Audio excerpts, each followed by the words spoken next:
Okay, ladies and gentlemen, boys and girls, saints and ain'ts, non-believers, achievers, participators, and congratulators. Welcome to another episode of The Bigger Picture. In the throne room, we have a most esteemed guest in our seat of the esteem. Would you introduce yourself to the kingdom? My name is Joel Parker. And Mr. Parker, could you just share with us some of your credentials? I'm a retired captain from the New York City Department of Correction. I'm an ordained deacon, an entrepreneur, And author. and author. Let's not forget that piece. So how many years did you serve 21. at DOC? 21. 21 years. I always like to start with the beginning because there's always a foundation that leads all of us to our career paths. So where did you grow up? Canarsie in Brooklyn. Brooklyn, the planet of Brooklyn. And could you share with us just what your family makeup was like? 6 brothers and sisters. 3 brothers, 3 sisters. I was one of the few that had 2 parents at home. Mm-hmm. Grew up in the projects. I'm the youngest, the smallest. Mm. Those are the dynamics.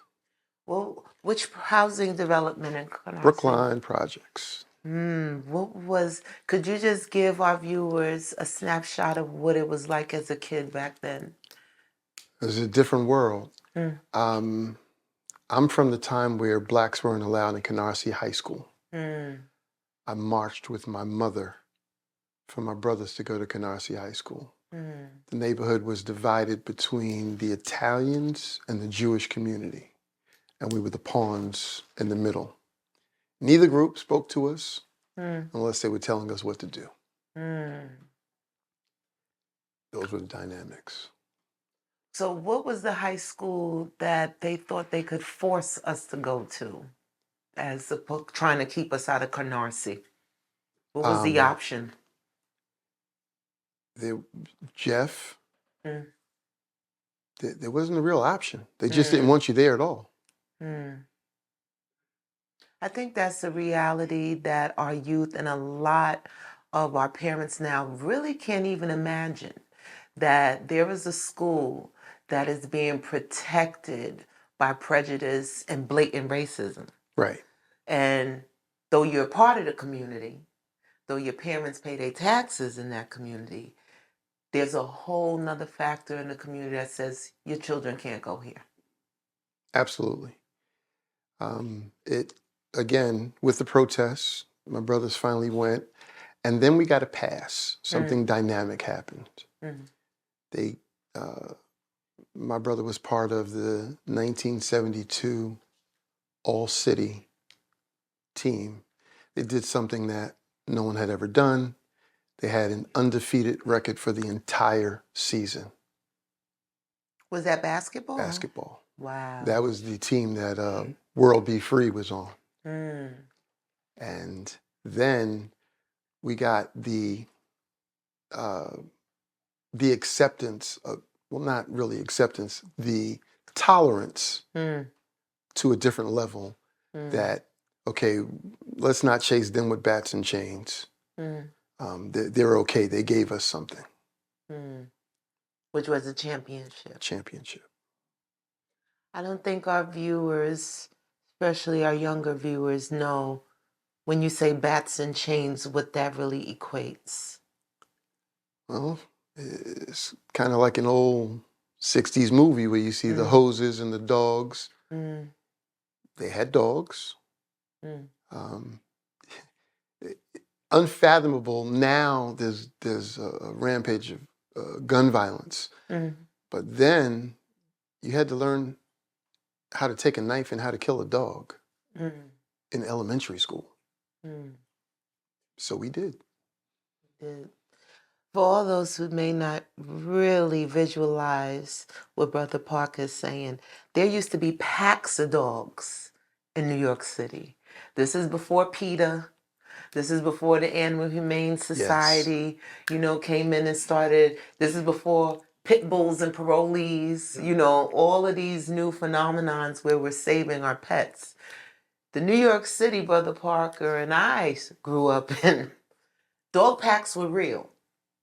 German Shepherds and Dobermans. Yes, yes. And they roam freely in the city streets. And you had to know how to defend yourself because there was no one to call if you happen to be one of those unlucky ones that encountered these packs. So, yeah, I think giving our people the visual, will definitely help them say, maybe I should look into that and see. New York City was a very different place. So you're walking from the projects Mm-hmm. through the private houses to get to school. Mm. And from those houses, you never knew what was coming out, whether it was a bat or a dog. Mm. So you learned. You learned. And what was like in the P's at that time like? Was there a sense of community? Was it almost a safe space? In my projects? Yes. Oh, absolutely. Mm. Again, I was one of the few families that had a father at home, and he did innovative things, like paint our hallways, put lights up on the roof in the projects. He didn't care what anybody else thought, but he also did the community things. He's the guy that would bring out big 26-quart pot or two, set up two grills, and drop fish in one and French fries in the other, and just yell fish fry. And all was welcome. He was the guy who would grab up a bunch of kids and throw them in the back of a station wagon and take us to the beach or to the park or whatever. Coney Island Beach. Coney Island, Reese. He just wanted to grab us and save us from some of the things that he had to deal with. Give us a perspective. So I was fortunate in that vein. Blessed and fortunate. Absolutely. And all the children that your father touched that probably carry those memories even now. Yeah. What was there a darker side to the P's at that time? The darkest side was police were even different, but we learned the Emmett Till story early. We understood that there's a way to protest, but some of the radicals now are teaching kids how to get killed. Yes. How not to comply, how to be confrontational, how to protest, but not in a politically correct manner. So, but other than that, a different time. Any adult of any color could correct you. And your parents would thank them for correcting you. And you wouldn't say a word. And for my father, wait, you mean to tell me that you embarrassed me, that a stranger had to tell you something as if we didn't teach you anything at home? Oh, you were in trouble. So after my mother got through, then my father came and, was like, but she already, yeah, that wasn't good enough. That's so important because we know it takes a village and we've moved so far away from that. Parents now are offended when you even attempt to save their children from calamity. Right. They'd rather deal with the calamity and then say, well, nobody's helping me. Right. But when you extend that hand to assist, you're placing yourself at risk. Yeah. Because the response is so fueled with anger. And this is my business. A lot of people don't know what help is. Speak on that. They just don't know the difference. Some people think they're helping, And some people think they're not receiving help when they are. Mm-hmm. If you're teaching them to fish, they don't receive that. Yeah, but what are you doing for me? I'm doing more for you than you can ever imagine. Mm-hmm. The negative side Mm-hmm. was if you came from the projects, when you went to school, they said things like, we don't really expect you to be able to learn this. Mm. So if you would just behave yourself so we can teach the other kids, the real students, we'll pass you. Mm. And of course, those that were misguided thought it was a free pass. You mean all I have to do is come here and chill out and I'll pass? Not realizing that they were depriving their own selves of the opportunity of the education that was actually afforded. Mm. There were programs, and my parents would not allow us to concede to those negative Mm. or derogatory suggestions. Mm. You had to have a grade average that to play on a team, Mm. you only needed a C average. Mm.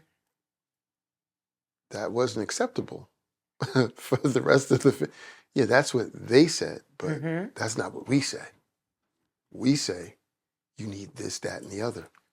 So if you want to play that, your grades have to exceed because for our non-colored counterparts, twice as good wasn't good enough. I know they see it on Scandal. You got to be twice as good. Twice as good wasn't good enough. You had to be 3 or 4 times as good at everything to not be expendable. Mm. So that's what we were. Hence the championship team. That one individual didn't do it. I give the accolades to the leaders, but it was a team effort, and everybody had to have the same mentality. We have to be that much better than everybody else in every category. Your posture, your speech, your dress, how you walk down the street, you have to learn how to be, I'm 6'4", how to be not so imposing, not intimidating. You don't have to be passive. You don't have to get punked. You don't have to be a doormat. You can be assertive, but you have to have a posture that says, I'm not aggressively pursuing you, just to get along. All of that, and with the balance of the audacity of greatness. Oh yeah. And what you played sports, of course. Yeah, I did. Your position? I wound up playing basketball. I really just wanted to run track. Okay. But, the legacy of my family said, come on, you can do more than that. You're fast, but you can do more than that. I mean, all the way into my 40s, I had a solid 420 mile. I could go over the front end of a full-size car from a standstill position. So when they saw that, they said, yeah, this is what you need to do. And, I did it for a little while. But things happen. My mother passed. How old were you? 16. Dad came home from work.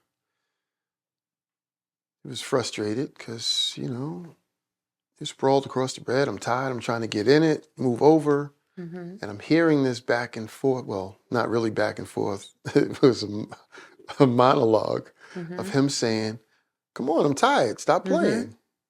And then you hear his voice digress. And that bothered him for a while because he was aggressively pursuing something that was impossible. He was trying to get a person that was no longer living to give him space.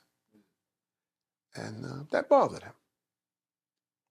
That bothered him. And I didn't play in my last year. What a tremendous loss. Family, how did you guys heal? What was that like? Um, it was chaotic. Mm, You know, my father was the individual who knew everybody mm, everywhere. He could link all the family together. My mother was just the personable one. They were a team. mm, My father taught us to cook. My mother taught us to bake. And my mother could cook, mm, but she couldn't outcook my dad. mm, So even the people who had all these wonderful homes came to us for Thanksgiving. mm, So you got a packed out apartment with people all over the place, in the hallway, outside, mm, waiting to get inside to get food. And that was the last family Thanksgiving we had. mm. That's because there was so much love. Good food has to include love. Yeah. And doesn't taste right if you don't have that love sprinkled in there. Just doesn't hit the same way. So that was 16. So that was close to your senior year. Yeah. What was your dad's support system? How was he able to keep going? Because He that's the love of his life. didn't have one. Mm. And that is how he began to unravel. Mm. What year was this? 1979. 1979. Very big year in this city, in this history. 1970, the turn of the decade. Top of that, going right into the 80s. Yeah. So what was that like? That next season, what did you witness with your dad? I moved out. Moved out. Where'd you go? I wound up at my older sister's. I rented from her. Your older sisters were already out and Yeah. about doing their own Right. things at the time. My older sister's 11 years older than me. Oh, okay. Because you're the baby of the a, 7. a decorated educator. Yeah. She was a principal here in New York. Mm, First a coordinator, ironically, of special education. mm, Went on to the principalship. Left New York. Was director of Board of Education in D.C. I mean, she did her thing. sounds phenomenal. Her husband, a fire lieutenant. So they had the structure. Mm, They had the academics. They had the drive. mm. And that's where I migrated. So you left New York. No. You stayed here. I stayed here. Okay. I only left New York for a summer because my brothers were in Ohio. Mm, Went out there and, they were trying to get my mind off my mother. Got me in a little summer league. mm, Was playing, and the irony, coach comes over and he says, "You're not from around here. mm. Where do you go to school?" I said, "Well, I just graduated high school." He said, "You wait, you never been to college?" I said, "No." I told him my name. He says, "That's funny." He says, "I know a couple of people from New York." Mm. And long story short, did not know he was talking about my brothers. He happened to be a rival coach. Oh, so he had witnessed the legacy of the Parker men. And he didn't know I was a younger brother. Mm, He did not know. But he had witnessed 2 older brothers mm. uh, and their competitiveness. Mm. So did he He offered me a scholarship, offered you where? a walk-in scholarship. Mm, And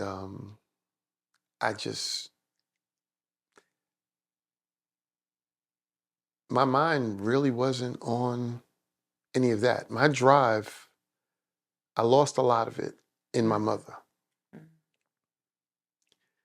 mm, At that moment, So I didn't go. I wound up coming back here and going to Brooklyn College. Mhm. I won't say it was a mistake, but it definitely wasn't a positive move. Mm. I needed the lessons that I learned there, Mm. but I wish I could have avoided them. Mm. I know it would have been different if I was out of state. But things started to kick in. I was jacked up. Mm. Um, couldn't really call I could call my father and speak to him, Mm. but he couldn't help me Mm. because he was still needing help. Mhm. So we got along, but two people getting along that both need help Mm. still doesn't get you help. It just gets you along. Mm. And the irony of before she died, I'll never forget. It's almost as if it were yesterday. I was 15 years old, and she wouldn't let me hang out with my friends that weekend. And my father was really big on you're not going to sit in the house with your mother and what was the word they used? Get all sissified. Mm-hmm. So I had to go to every practice and game of my brothers. You had to be involved in something other than sitting under your mother. Mm-hmm. But that day, she went ballistic. I mean, we did everything. We went food shopping. We did laundry. We were in the house cooking and cleaning, and I was frustrated. And she said to me, she said, I know you don't like this, but your friends will need you before you need them. Mm. You will be self-sufficient.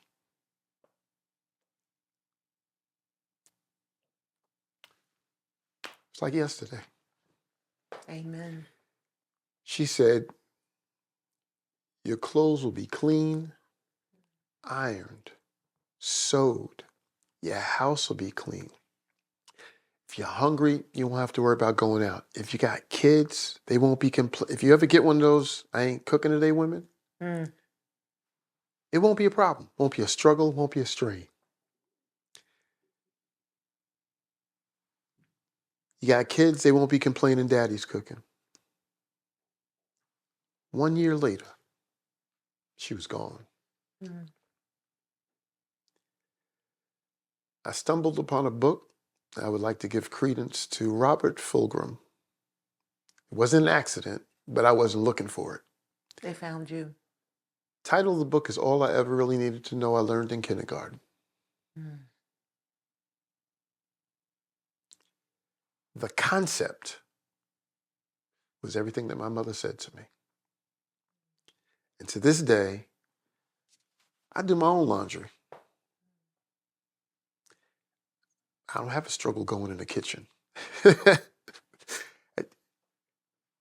Well, from some of the things that I'm able to produce, I think you know I can sew. Mm-hmm. Absolutely. Absolutely. And so magnificently. So that was my mother. Mm. The other things of being able to put together things was my father. Mm. He could fix anything. Mm. So he gave me application skills. You know, as bad as it was in high school, with the differences, there were, you can look back and realize it wasn't everybody. They were just towing the line that they had to tow. Mm. And there's a difference between a person who has to do what they have to do to get along and someone who has venom. Mm. And I had teachers who poured into me in different capacities, in spite of what the administration was saying. Mm-hmm. So I don't want to leave it completely, like I'm just angry at the world. Mm-hmm. That was the climate. Mm-hmm. But within the climate, there were a few resting places. And that's important. The resting places make it possible for your greatness, your potential, not to be smothered. Right. And we thank all of those rebels, silent rebels, Right. because they can't be public with their silent rebellion, but they have the insight, and I would say a divine motivation that I have to do this a little different. I gotta sneak it in. Yeah. But I know there's a great injustice happening. I'm in part of it because I'm under this administration. Right.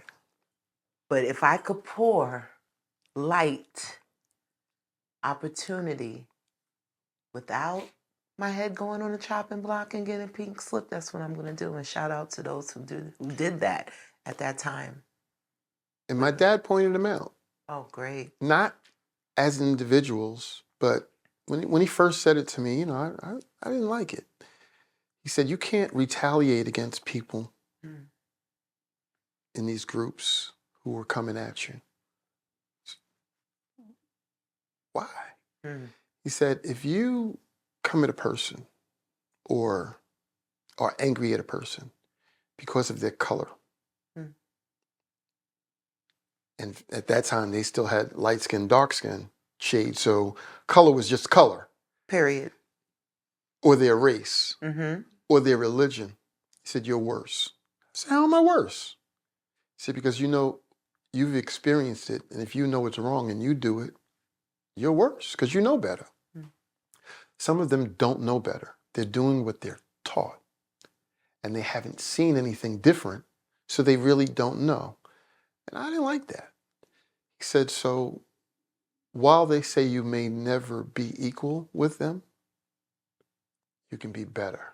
It took me years to understand that. You may never be equal, but you can be better. And that's what we strove for. But I still didn't feel like playing ball. Or, there weren't any games. I equated my mother's death with the holidays. She died on my brother's birthday in November, right before Thanksgiving. So for years, from November to January 2nd, I equated everything negative in that time frame. Ironically, my brother's birthday is the 17th of November, right before Thanksgiving. Thanksgiving. Her birthday is tomorrow, December 2nd. My birthday, December 22nd. Christmas, New Year's, all of that was gone for me. And for a number of years, I walked around angry at the world. I didn't want to play games. I didn't want to do anything positive. I wanted to mull in my own anger. That's what I wanted to do. It wasn't smart. It wasn't positive. But that's what I wanted to do. And then it happened. I ran into the church. I started looking for, I knew deep down, based on what I was taught, that there was an answer there. I went around to different denominations and reformations like an alien, saying, take me to your leader. So I'm this kid walking around talking about take me to your leader. And they're like, some were very offended, but a couple were intrigued and wanted to know why. I said, because this is no disrespect to you, but I'm not interested in what you learned. I want to know what's being taught. Because you might not have learned what's being taught. And if I then judge this reformation based on you, I may have misinformation. At least if they're telling me what's being taught, even if they're not actually carrying it out, if I know what the rules are, because that was the thing growing up, learn the rules and beat them at the game. Whatever the game was. If you're playing street football, you got to find out where the boundaries are. If it's stickball, you got to know where the bases are. Once you find out where they are, because we made them up as we went along. You know, a car might have been a base. If that car moved, Right. The parameters of the game move, yeah. Everything changed. So yes. Find out what the rules are to this game and play it. And that's what we did. So when I went looking in the churches, I went with those parameters in mind. Okay, so you move the bases, but is the game the same? Did you change the rules? And my daily prayer was simple. It wasn't elaborate. It wasn't really long. It was 3 things. God, lead me where I need to go. Give me an understanding of what I'm hearing and what I'm reading. Everything else was really up to me, but then give me the wisdom to choose properly based on the rules. Is that your prayer still? Oh, absolutely. And that's how I wound up where I'm at. I wound up in a church where it didn't look the part according to society. It wasn't elaborate. It wasn't big, you know. Pastors outside sweeping up. It's not what I was used to seeing or the perception that's given. You know, he's supposed to be sitting up, you know, looking royal. And that wasn't what I ran into. I said, this definitely can't be it. Wasn't really formally educated. Yeah, this definitely can't be it. Yeah, that was it. That was totally it. Totally it. When I was a girl and I made the transition from just a private school to a Catholic school, and that was the first time I had been in a Catholic church. And you know, they're huge cathedrals, Right. you know, with these stained glass windows and, you know, so many statues. And I didn't feel the light in those buildings. I actually used to become just a little anxious because the ceremony itself seemed a little scary. My family was mostly Baptist. So, you know, as you said, the church could be very humbling, you know. The messenger is going to come down and speak to everybody. There is song. The prayer is very light in heart. It's not robotic almost. So those were so huge extremes. Or ritualistic. Very ritualistic.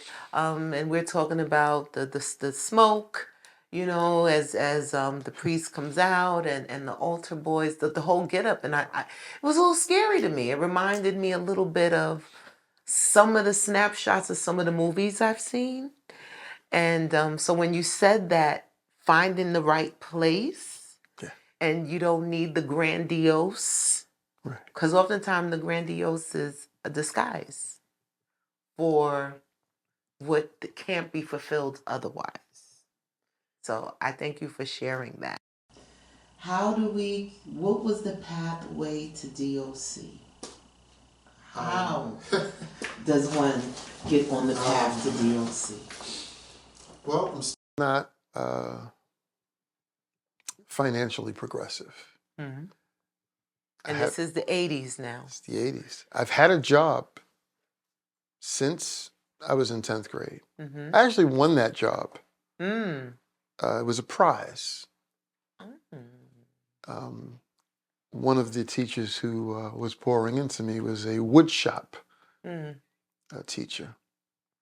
And at first I was angry with him Mm. because during the ceremony in 10th grade, he said, I got second place. And I said, I'm confused. You told me that my work was superior to everyone in the class. Why do I have second place? He said, well, I'm going to be honest with you. First place was a scholarship, and I just didn't see you going to school. Mm. Second place was a job, and I thought you needed it more than first place. And the first place winner, he doesn't need the job because his father owns a construction company. And that's just the way it is right now. Mm. And that construction company stands to this day. Mm. As do you. As do I. Mm-hmm. So I got a job working at Gallon Ace Stairwell, which is building stairs for people's houses. Mm. So it just enhanced my construction ability. Mm. But they shut down. Mm. I move on, get a job at a candy company. Mm. I called in. I was attending Brooklyn College at the time. My sister convinced me not to go in the military. It was one of my mother's to don't list. Okay. She lost 3 brothers in the military. Mm-hmm. And the last thing she wanted was her youngest child in the military. And I mean, I can see that she didn't want it, but I wanted it. Mm-hmm. You know, I've been training all my life to be a SEAL. And now I'm angry. Mm-hmm. And this is perfect. Mm-hmm. I can now go away and get out some of this anger. Mm-hmm. And her and my mother's sister convinced me, try school, at least you can quit. That's what they said. Try it. Brooklyn College, but I need money. Mm-hmm. And I went to this interview, and ironically, well, I called about the interview. They asked me if I could come in today. Sure. Mm. I got there, and the secretary leaned around the office door and said, Rod, he's black. Mm. And I said, very observant. She said, I didn't mean it like that. No, a different kind of black.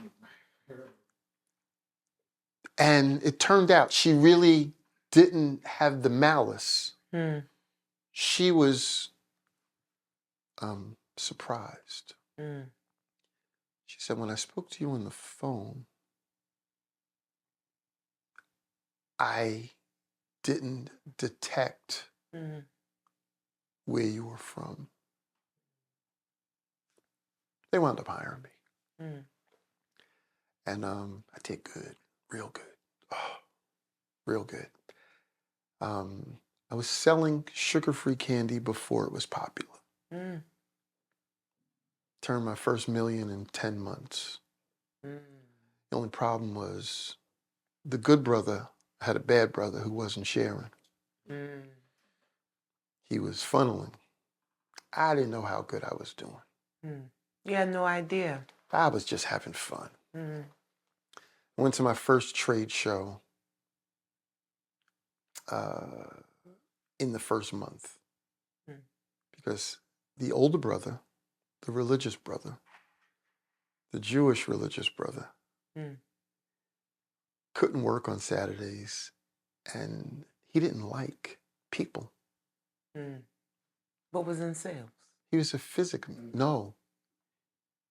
His was physics. He was a very technical individual. He inherited the business because his wife's family owned the business, and they weren't going to let a woman run the business. So your husband now runs the business. So he ran all the technicals, and he hired his brother to deal with the personables, who wasn't a religious Jew. So he did all the things on the Saturdays. And no big deal. He was getting married and they needed someone to go to a show. I went to the show. Mm. I found out from the secretary later that they had been in business for almost 30 years. And I sold more on my first day than they had ever sold at any entire show. Wow. They asked me to stay. I said, I plan to stay here. I was only here for a day. He says, what do you need? Clothes? Here. Hotel's paid for. Food's paid for. Get a suit.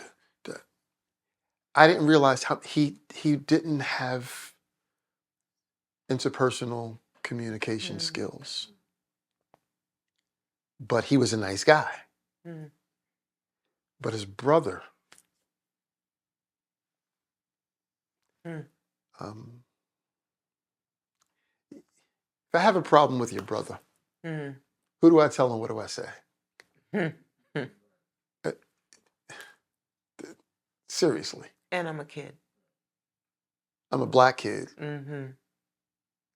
in an office where there are no American blacks. Mm-hmm. The only blacks were from other countries, and they worked in the factory, manufacturing. I sold wholesale. We were the manufacturers. I sold to wholesalers, retailers. And I was doing all right. I just didn't know how good I was doing. Until a few years later, we hired a new bookkeeper. And I said, you know, I don't want to be disrespectful, but you look exactly like this guy I know. I'm not saying you're a man. I'm saying he looks just like you. Mm-hmm. And she laughed. I said, you know, his name was Chris. She said, that's funny. I have a son named Chris. I said, what a coincidence. I said, but really? And then she had an epiphany and she says, wait, you're Joel Parker? I said, yeah. No, you're Joel Parker from Canarsie. Hit her like a ton of bricks. She said, now I know why my son never brought you home. We weren't allowed in Canarsie on the L or on Remsen Avenue, but we were friends. You guys were friends in school. He obviously had talked about you, but you couldn't come home with him and have a meal And with his the family. mother knew he had a good friend, Named but Joel. he couldn't tell his dad I was black.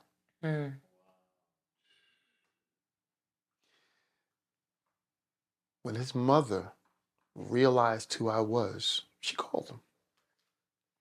She wanted to make sure there was no error and that there, you know. And then she showed me a second set of books at the job.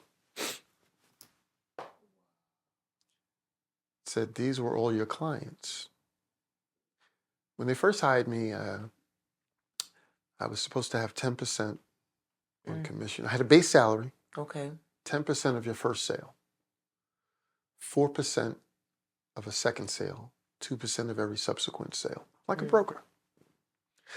Turns out, as she divulged, I had 2,000 customers. How does that come out in dollars and cents? Well, at the time, we're talking the early 80s. Yes. We stopped calculating when I reached that they had taken over $125,000 from me that year. Wow. In commission. In the 80s. In the 80s. In commissions, which would be in today's pretty much almost $1 million. Yeah. I was, like I said, I was doing good. You was doing really well. I just didn't know how well I was doing. And then the series of events, you know, for me, started to unravel. I had a disappointment and a bitterness at this point that I now have this knowledge. Yes. But before I got that knowledge, another company offered me a job. And they told me, doesn't matter what they're paying you. I'll pay you more. Mm. Ironically, the man was upset because he didn't like the hotel that my job put me in during we were doing trade shows. Okay. I did, after that first one, I was doing at least 15 trade shows a year. Mm. So we traveled the country doing trade shows. Some of those trade shows, I was the only Black exhibitor. But I've done the International Fancy Food Show. Trade shows that are so big that they closed Disneyland in Anaheim, California for the show and gave us the park for the day. And how old are you at this time? Oh, 20 years old. Still very much a kid. And you're making major moves as pretty much the face of this corporation. I went in there at 19. Mm-hmm. Yeah. 18, 19, somewhere right around there. Yeah, had to be 18. Mm. So at this point, I'm making moves. I'm all over the place. Everybody knows me now. You go to trade shows and people are walking past the booth. Something's wrong. I'm looking for, and then they see the name tag and go, huh, I don't know how I missed you. Mm. I said, don't worry, it happens all the time. Yeah, sometimes I just blend in with the background. But we knew what it was. Of course we I was do. doing telephone sales. Mm. And my largest single sale was $28,000. And what was your commission supposed to be on that sale? It's supposed to be 10%. Right. That's when things got hairy. Again, they offered me this job with another company, and the bad brother gave me the facts. Mm. And these were actual facts. The company that's offering you that money, they're in the middle of a big lawsuit right now.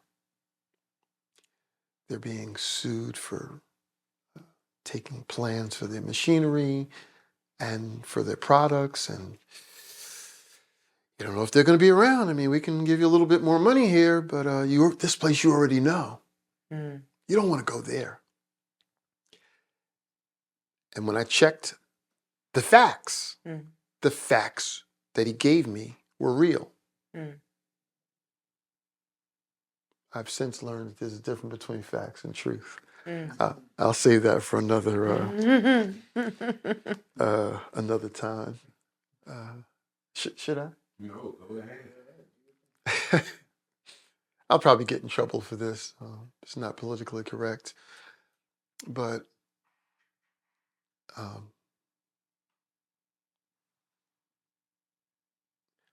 Paul said, show me your faith without your works, and I'll show you my works by my faith, or my faith by my works. Mm-hmm. You give me your facts. I want the truth. And people have contested me or contended against me that, especially educators, that we teach our children to base their truths on facts, not on philosophies. I said, yeah, the problem is facts are just documented aspects of truth. They may not be the whole truth. Mm. And he says, I don't agree. I said, well, I'll give you one.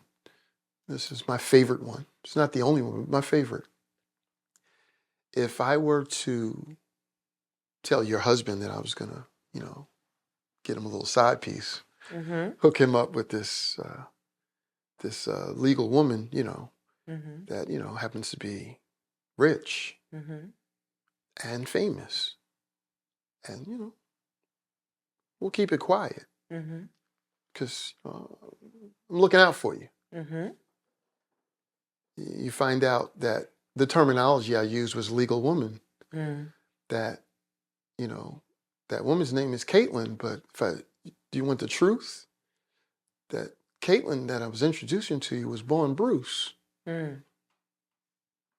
One is a fact. Mm-hmm. Now, if you only want to go with the facts, Mm-hmm. you can find yourself in a mess. Mm-hmm. Now, do you want those facts or you want the truth? Truth always. And so, How did you get? It sounds your experiences by 20 are so phenomenal. You know, as a professional, here you are living an experience that adults at that time, because when I think of the 80s and the opportunities, it was a lot of money made in the 80s, but there were also high pockets of poverty everywhere in New York. And here you are, a young man with an expense account. With an expense account, traveling. I didn't even have a driver's license. Didn't even have a driver's license. Look at that. Still had a permit. Look at that.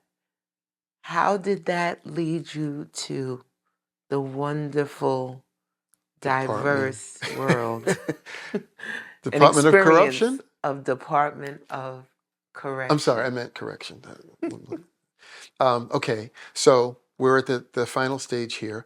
I now find out that the dual books. That they're taking money. Yeah, a lot of money. I didn't have the tolerance or the maturity to confront them properly on the money. Mm. You know, I kind of had a Nat Turner mentality right about then. Mm. So I knew it was best for me to go. Mm. And ironically, two things came up back to back. Mm. The fire department, which I aced. Mm. You know, I like talking about it because, you know, people can want to fact check things. Of course. 2 people died taking the test that I took. They have intervals on the physical of 4 minutes for every task. They won't let you begin till that 4 minutes lapse. I completed every interval in less than 2 minutes. Till I forgot at the end that tank was on my back and I knocked myself out. I knocked myself out and wound up with a 95 on the test, on the physical. Still. Yeah. Your mother's son. There's only problem. I had a 98 on the written, 95 on the physical. I got cold. I hate the cold.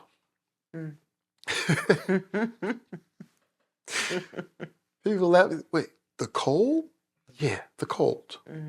Yeah, but no, you don't see it. I don't care how rare the occasion is. If you go to a fire in the winter, it's a couple of 1,000 degrees. I don't care what you're wearing, you're going to perspire. The ride back was too long for me. And it may only be 5 minutes. I can't take the cold. And the one time that I finally decided to venture out, I'm looking at a man and a fireman in a cherry picker because I was fascinated. Remember, I wanted to be a SEAL, so this was the closest thing to the adventure that I could get to. The boiler blew up. Flames are shooting out of the basement window like Spot from the Monsters. Across the front yard into the street. It's a 3-story brick building in Canarsie. Private house. The wall is, so the claws are up holding the wall. All that was fine. None of that bothered me. The firefighter went up in a cherry picker to pull the woman out of the flames. Pulled her out. Crowd is outside going crazy. But it was so cold that every layer of water in the cherry picker froze. So he had to lock himself in position to hold this woman. Right. By the time he got from the 3rd floor to the street, he was frozen solid inside the cherry picker. There were axe picks chopping him out. And all I could think of was, that's too cold. Mm. So I wind up in correction Mm. by default. I said two things. Fires don't discriminate, and they have heat in jail. Mm. People I'm used to dealing with. Mm. You can't tell a fire, stop, and it's going to listen. Mm. You have to put it out. Mm. People, you can tell them stop, and some will listen. Mm. So I took my chances, and I went to jail. How long was the training then? I'm sure some things are a little different now. 8 weeks. Okay. One of the fortunate ones, my academy class was on Rikers Island. We didn't have the wonderful, illustrious building they have with the, all the updated apparatus. No, It was actually on Rikers Rikers Island. Island. So there was no mistake of You knew let's where you get were. you in sync with the environment Right. now. And everything we did, we jogged on the island. We ate. We lost 2 people the first day. That just dropped out? Oh, yeah. Okay. Because they said you can't bring any bags, so no bag lunch. You have to eat what's here. Mm. That was it. They were out. So I'm not eating whatever's on here. But they were trying to avoid us being compromised. You're new. You're engaging with inmates. They're manipulative. And they would convince you to bring something else in your bag other than your lunch. So to avoid that, no bags. The only bag you have is your clothes. That's it. That first day of training, what was the smell and sounds like? Well, the first day we were outside. It was summertime. It's wonderful. Pheasants are running around on the island. Flies and mosquitoes. But then something wonderful happened. We were still in suits, out there in the dirt. Inmates started calling my name out of the window. The trainers are like, okay, Joelle? is this a coincidence? Is this a fluke? Did someone say it, and is it, a wave? So they go and they pull my paperwork. So you're there, I'm first there, day, first day. and you hear your name. Full government. Full government. Your trainers are there. Your co-trainees are there. Yeah. And your name is echoing out. Could you see where it was coming from? No. Did you recognize the voice? It was too many of them. So it was several voices. Yeah. Wow. They went back and they said, yeah, he can't go with any. They recognized where it was from. They identified it. I didn't know the island at the time, so I didn't know one building from the other. And turns out these were fans from basketball. Wow. Wow. They're like, that's my guy. Some played with us, some played against us, but even the ones that didn't, remember, I'm at every practice and every game of my brothers. Right. So we're talking a full decade of individuals who know exactly who I am. There was no mistake.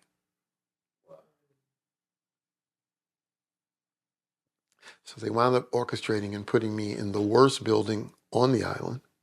What building was that? The detention for men. Okay. It's now closed. Okay. They renamed it JATC. It was, at the time, there was HDM. So anyone who went on that island, if you mentioned that in that era, that was Guantanamo Bay for them. In this era, You hear OBCC, that's the new dungeon. Because they had a punitive segregation in that building. That's where they took all the real hostiles that couldn't be in a general population. The ones that they locked up for 23 hours a day. So that's where they sent me. That's where I started. That's where it started. First day there, sights, sounds, and smells. Food, I have a diverse taste. I can compliment to my father. I can go anywhere and decipher what's palatable. Doesn't have to be good. Just has to be palatable. And so we ate the food there. We jogged the island there. We went to a different jail every day, searched a different jail, and then went to a different jail to eat lunch every day. By the time you got around the whole island. 12 facilities on the island. At that time, Mayor Beam is leaving office. Mayor Koch is now coming in. How am I doing? I actually have a picture with him. Yeah, got a picture with him while he was opening the boats a couple of years in. We had almost 22,000 inmates. So when I hear them talk about overpopulation now, I'm like, we had 6,000 inmates on the island. We had almost 4 times that amount when I came on. And no one was saying, oh, it's a travesty.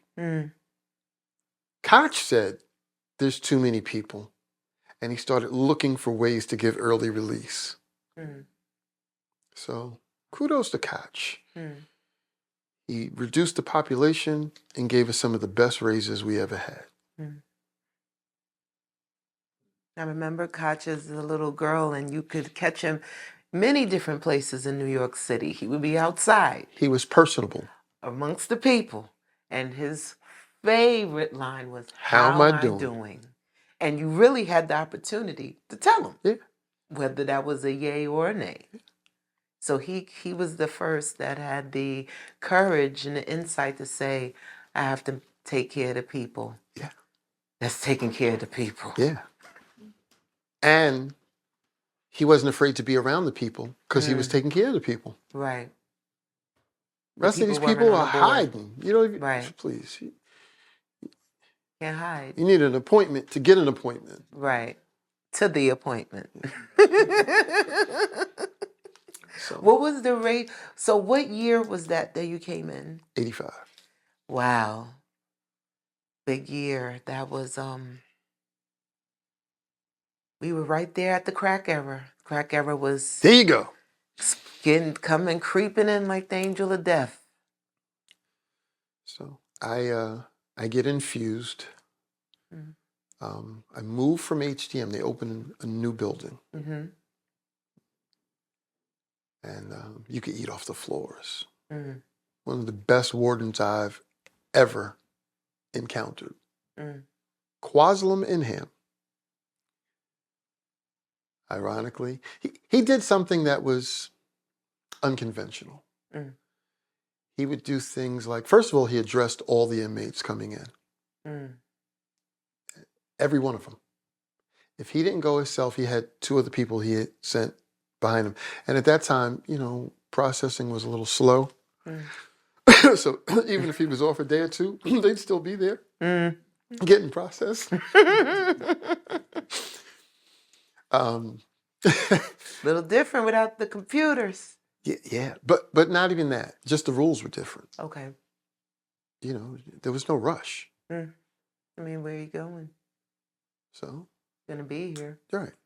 So processing somebody and getting them in a bed 3 or 4 days later wasn't, you know, a travesty. Rules are different now. They have to be in a bed within 24 hours of coming into correction custody. So, you know, I'm in this new building, Quaslam Inham, Muslim guy, but something that he did that was very impactful. You know, in jail, people become religious. Mm. Some actually have an epiphany, but most are looking for some form of support and camaraderie. And the biggest influence is the Muslim community. So everybody knows you come to jail, you become Muslim. Mm. If you're black. Mm. Because now you have a support mechanism, because nobody's going up against the Muslims. Mm. And your food is better Mm. because you get a halal meal. Mm. Food is prepared differently. It's if you're familiar with Jewish law or Mm-hmm. Muslim law, even how they kill their animals is different. So you have a Mm-hmm. different grade of meat Mm-hmm. off the bat Mm-hmm. if you're Muslim. And he would come in and say things like, I didn't see you in Juma prayer. Mm. I don't see you signed up, subscribing to the habits of a Muslim. So you don't get the right to have a Muslim ID. Correct. Give them a regular ID. Oh, you can't do that. Oh, no. I'm not speaking as the warden. I'm speaking as an imam. Mm. And that type of mindset and authority with the politics and games that people play now with what I'm entitled to and what you need, what you better do and what you can't do. No. He learned the rules. Mm. And if you're going to say you're Muslim, then be Muslim. But you're not going to be a perpetrator on my watch. Not on his watch, you was not. Out you go. Little things like that. He addressed them all with a wonderful speech. You're not here to be abused. So, and I have an open door policy. So if there's something illicit going on, I have an open door policy. Now I'm going to warn you, how you come is your business. How you leave is between me and God. So don't come to my door with nonsense. If there's something legitimate, I want to know. If it's truth, I want to know. If you're just telling me some semantical facts, beware. I'm not interested. But let me also add, my officers are not here to be abused. And anyone laying a hand on my officer, I will personally help them rip that limb from your body. Anyone attempting to leave without permission might lose your life. I don't know, I won't be there to see it. Like I said, how you come is your business. How you go is between me and God. And we didn't have problems. He was very engaging, interactive. He allowed us to do something the department, would cringe at. We actually got to play basketball against the inmates. We had chess tournaments. Because he needed a level of respect. Absolutely. And if it's one thing that I learned in jail, is respect was a key component for life. He would tell them, the inmates, if you're here for any other reason than for the recreational purposes and engaging in playing basketball, you should turn around now. If you're here for a cheap shot, I can guarantee you our shots are very expensive. It will cost you. It will cost you. And we didn't have problems. And we had renowned inmates. One of the biggest that you know from Brooklyn is Fly Williams. He's he's a recidivist. ABA. Guy was phenomenal. I mean, there were countless numbers of them, but him I knew more personal because he played with my brother. So I mean, I knew him all my life. So the rest of them, you know, you read about them, you see them, but you don't know them like that. So we played ball. Oh. How did the crack era change the population? Volumes. I get infused in an area. I'm the only black officer in this area. Where were they recruiting the other officers from? Recruiting? Well, how did the other officers who pigmentation open a Nepotism, different situation? nepotism and assignment.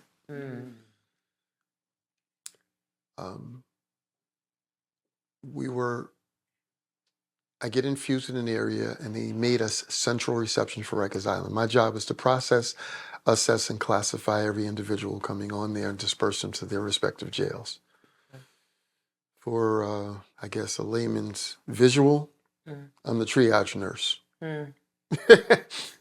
You come in, I'm taking your temperature, your psychological temperature, your classification temperature, your temperament. But you didn't have a lot of time to do it. The influx was crazy. I only know this because of the lawsuits. 1988, I processed 15,028 men. 1988 alone. That was when? 1 year. That's 1 year. And that was, we were full head first in crack. So let's come back to the smells. Right.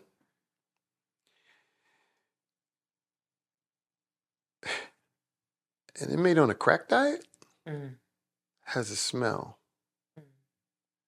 I had to learn how to turn this off. You can psychologically turn off sensors in your body. I didn't know that at the time, but I learned it. Learned it in real time. But there was something else going on in the 80s. AIDS. I was getting into that. So if you mix those two smells together, yes, my intake had 18 pens, held over 900 individuals. That was one room. With this era and the TNT raids of the police because of crack and the influx of boats coming from Miami and Haiti and China, all of that was being brought right in there. And we were defusing as they were coming in. I was averaging 2 buses per borough per tour of inmates. 2 buses from Brooklyn, 2 from Queens, 2 from Manhattan, 2 from the Bronx, 2 from Staten Island, all coming to Rikers Island. They're coming out of court. Judge says you're now in DOC custody. They bring them to us, and we just determine whether or not you go to a borough facility or whatever. Yeah.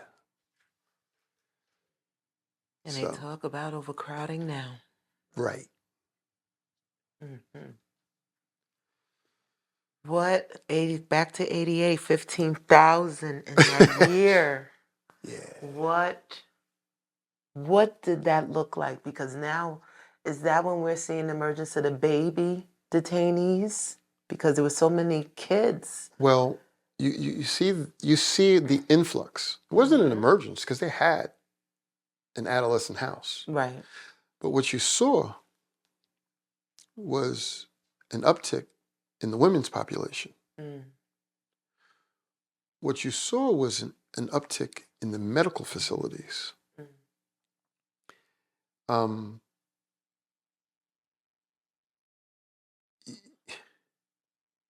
Population's crazy. And now we get compliments of Judge Bear in order that we can no longer keep these inmates on the floor for that long a period of time. When you say the floor, what do you mean? Well, okay, if you've ever been to or seen when the first person gets locked up, they're in a holding cell, just a big holding cell, waiting for process. Okay. The initial process for us is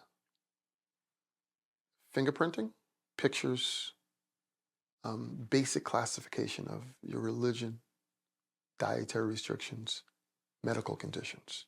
When you first come in, I'm going to ask you, do you need any medical assistance Mm. because you might have just been beat up by the police, Mm. or you might have missed your medication. Mm. You might be diabetic or hypoglycemic or whatever. Mm-hmm. You might have some immediate medical needs. Mm-hmm. You might be detoxing, Right. That's big. which is a different animal, but that's my first assessment Mm-hmm. when you walk through the door. Mm-hmm. Do you need this? Get them out of here, Mm-hmm. or get them to a clinic. Now I need at least either an MD, a PA, an RN, or an LPN to now give me a medical assessment. Or are they just overreacting? Mm. Or is this legitimate? Are they manipulative? I need a medical assessment. Mm-hmm. Some I can see, some I can tell, some are questionable. Pictures, fingerprints. It's a progressive line. You first cell there, we're searching you to remove anything that you shouldn't have. That you bring into the party. Yes. The next cell, you now come for pictures, because now we've deemed you at least safe. Mm-hmm. We've removed your weapons and drugs, hopefully, if we've done an accurate search. And correction search is much better than PD. Because how did you come through all of that, through the courts, through police, and still come in with this? How?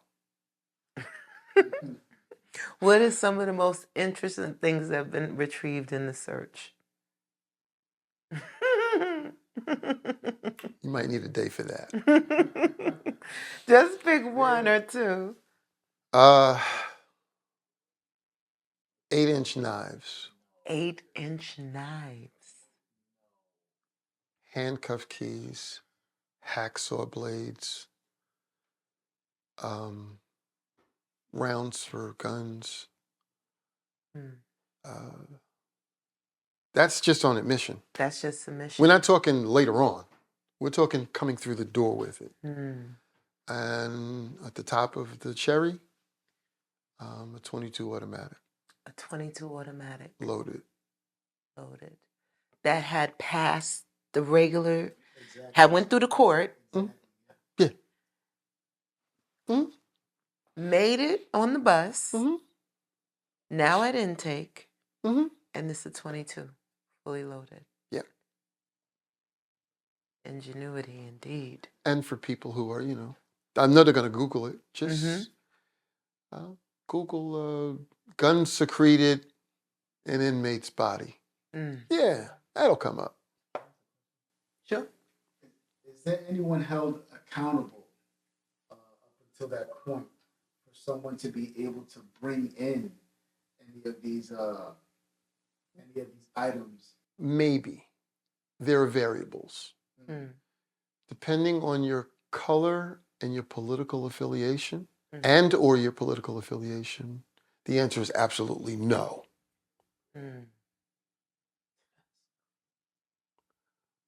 But if you just happen to be, tan, then maybe.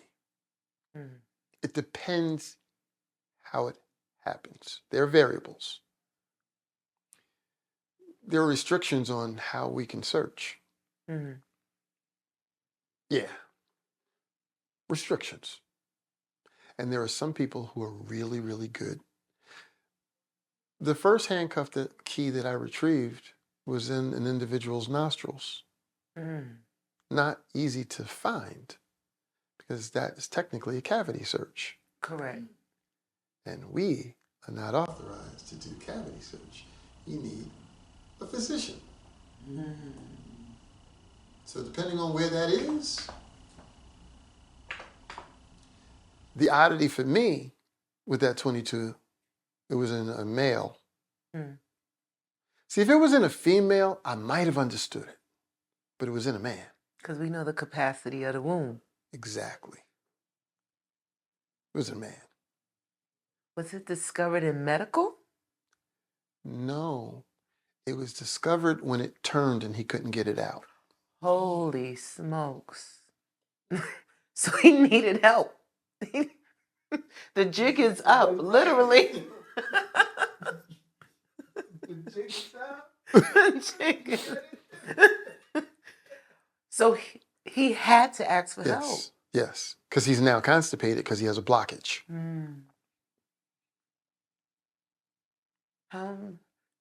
Do you remember how long he was?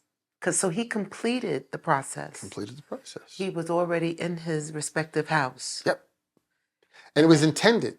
That was the ploy to get in there and utilize it. Right. So the intent was not to get caught anywhere along the line, but to Right. make it all the way in. Right. It wasn't even for him. It was for somebody else, but he was a mule. Sounds like it. And the only reason he was able to live is because they realized that it wasn't that they couldn't get it out. He had help getting it out, trying to get it out. Surgical? Well, initially he had help from the individuals that it was intended for. Oh, they were like, we need this. Right. But Cough. they couldn't get it. Yeah. So then Laxative. then he had to go to a surgeon. Had to. Because he could have died. Yeah. What role were you in when that happened? What was your title then? I was the expediter. Brother Parker, what exactly does an expediter's role entail at that time? At that time, the expediter's role, compliments of Judge Baer, said that inmates, once they are in correction custody, must be put in a bed within 24 hours as a standard rule. So they now have a timestamp clock in the courts. As soon as the judge says that you're remanded to correction custody, a clock starts. We were assigned the task of breaking down how that clock should be utilized to get that 24 hours. So we devised a plan to get the average inmate in a bed within 16 hours. After that, it gets hairy. The judge imposed a fine of $150 per 24 hours if that individual wasn't in a bed. So if they went over the clock 24 hours in a minute, you had to pay the inmate $150. So the inmates were doing stuff intentionally for that $150. Hey, if I stay here on this floor and don't answer my name for a little while, I can score. I can do it for another day. You know. So we monitored the clock. We monitored the process. So when you come in, I already have what time that stamp started. We broke it down for transportation to have 4 hours to get you to us once that happens. The next 4 is for us to do the initial processing. The next 4 is for the medical to do their assessment. The next 4 is for me now to figure out, based on your charges, the medical, where you should be housed with your classification, and then get you to a bed. Perfect system. And this gentleman had cleared all those stages. Not only did he clear those stages, he cleared coming through the police department in their cells, through the courts, through their cells, and now through transportation. Everyone does their own independent search, or should do their own independent search. It's like changing money. If you're collecting money, do you take someone's word for it? Yeah, there's $20 there in that envelope. Or do you open the envelope? Unless it's sealed.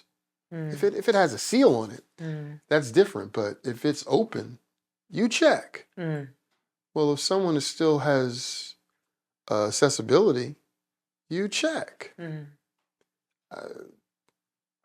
I'm checking to make sure that you put the cuffs on properly. Mm. I'm checking to make sure that they're locked properly. Mm. You're checking everything. That's our money. Right. You know, I would say that's in my wallet. So I can't lose you. Mm. I'm responsible for you. Mm. You got to make it there untorn. Mm. So the expediter really just monitors, but, you know, because I was, you know, a little darker than everybody else, I had multiple roles. Mm. So now you don't just monitor, now you got to help expedite. So whatever needs to get done, you literally expedite. Mm. Whatever that task is, you're a gopher. Mm. Problem was, for them, they didn't know how to work the system because we had helped create it. Mm. And then when some wonderful genius came and finally did it in the computer, there were only 5 of us in the building who knew how to operate the system. Wow. All of us were of color. Mm. So we became necessary evils again.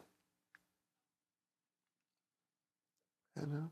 The non-expendables. Non-expendables.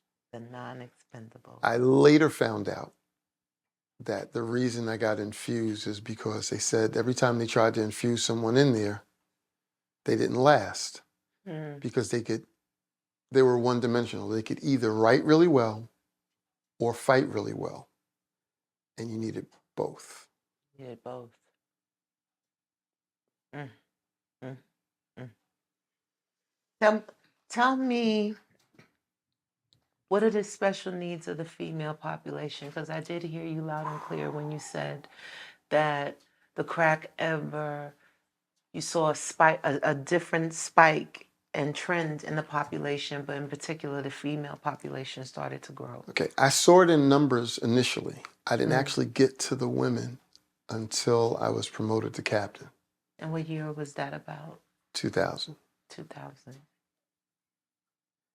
Okay. They held my promotion 8 years without any disciplinary actions. Mm. You know, maybe I was too tall, I don't know. Mm. I finally get it. And ironically, because of where we worked, I'm also a response, primary response. You know, when you call 911, that first car comes out, well, we're the first car. So I don't know if you could imagine how many incidents there are a day where you're calling 911 in a building. And we're that team. So you accumulate what they call uses of force. Now, initially, if you had 3, that was considered high, and you had to go for training. Well, we were getting 5 a day. Whether you were active participant or a witness, it became a game. Either, if something happened, if there was a fight, either you were active participant, you were a witness, or you were off post. So which one are you going to be today? And if I'm the one responding to you, I'm automatically now engrafted in the use of force because if I didn't do anything but escort you from the area, I'm part of the process. So on paper, I look like some kind of mass murderer. Then again, if I get there and you're still fighting, maybe I might have to become that. So that, while I'm expediting, you lock everything down, suit up and respond. Or times are hot, they're getting close to that threshold where we're going to have to pay, lock everything down, escort them out of there. Now, normally people were assigned to us to escort and to do all those other tasks, but if there was no one else available, well, you're it. So I became a multitasker. And I hold to it. And one day this shirt's going to be great. It says, your hate made me great. Mm. It was actually taken from a biblical perspective, but it was so applicable, so apropos, that I had to let it out for them. Your hate made me great. Mm. You made me a better writer. You Mm. made me a better fighter. You made me a better assessor. You made me a better thinker. Mm. Because I couldn't afford to mess up. That was Because I not an already option. knew I was a scapegoat. Mm-hmm. So I had to have the answer before you asked the question. Absolutely. Back to the crack era And the women? and the women.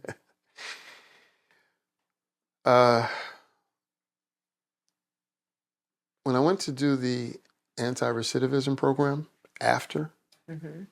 I was trying to break down the dynamics of how they can't function at the same place. Mm. And it was for these reasons. Women just function different, Mm. completely. It's not the same stimulus. Even the hardened ones now, the crack era exposed some things, but it didn't answer anything. Mm. And the mindset of the people was horrible. Because I had a conflict when I finally engaged with them. You know, I was raised a certain way, so certain things you didn't do, but they're now forcing your hand to do things that is not convenient. Now I'm running into women who are acting with the same character Mm. as a man. Mm. They're coming in with murder charges. That one, she killed a 12-year-old over $1. Mm. And that was never, in my mind, the mindset of a woman growing up. Mm. So I'm looking at a whole transition. I don't know how graphic I can be. The little. The first one that approached me said something that was, I don't know if there's a filter on this. No. He said,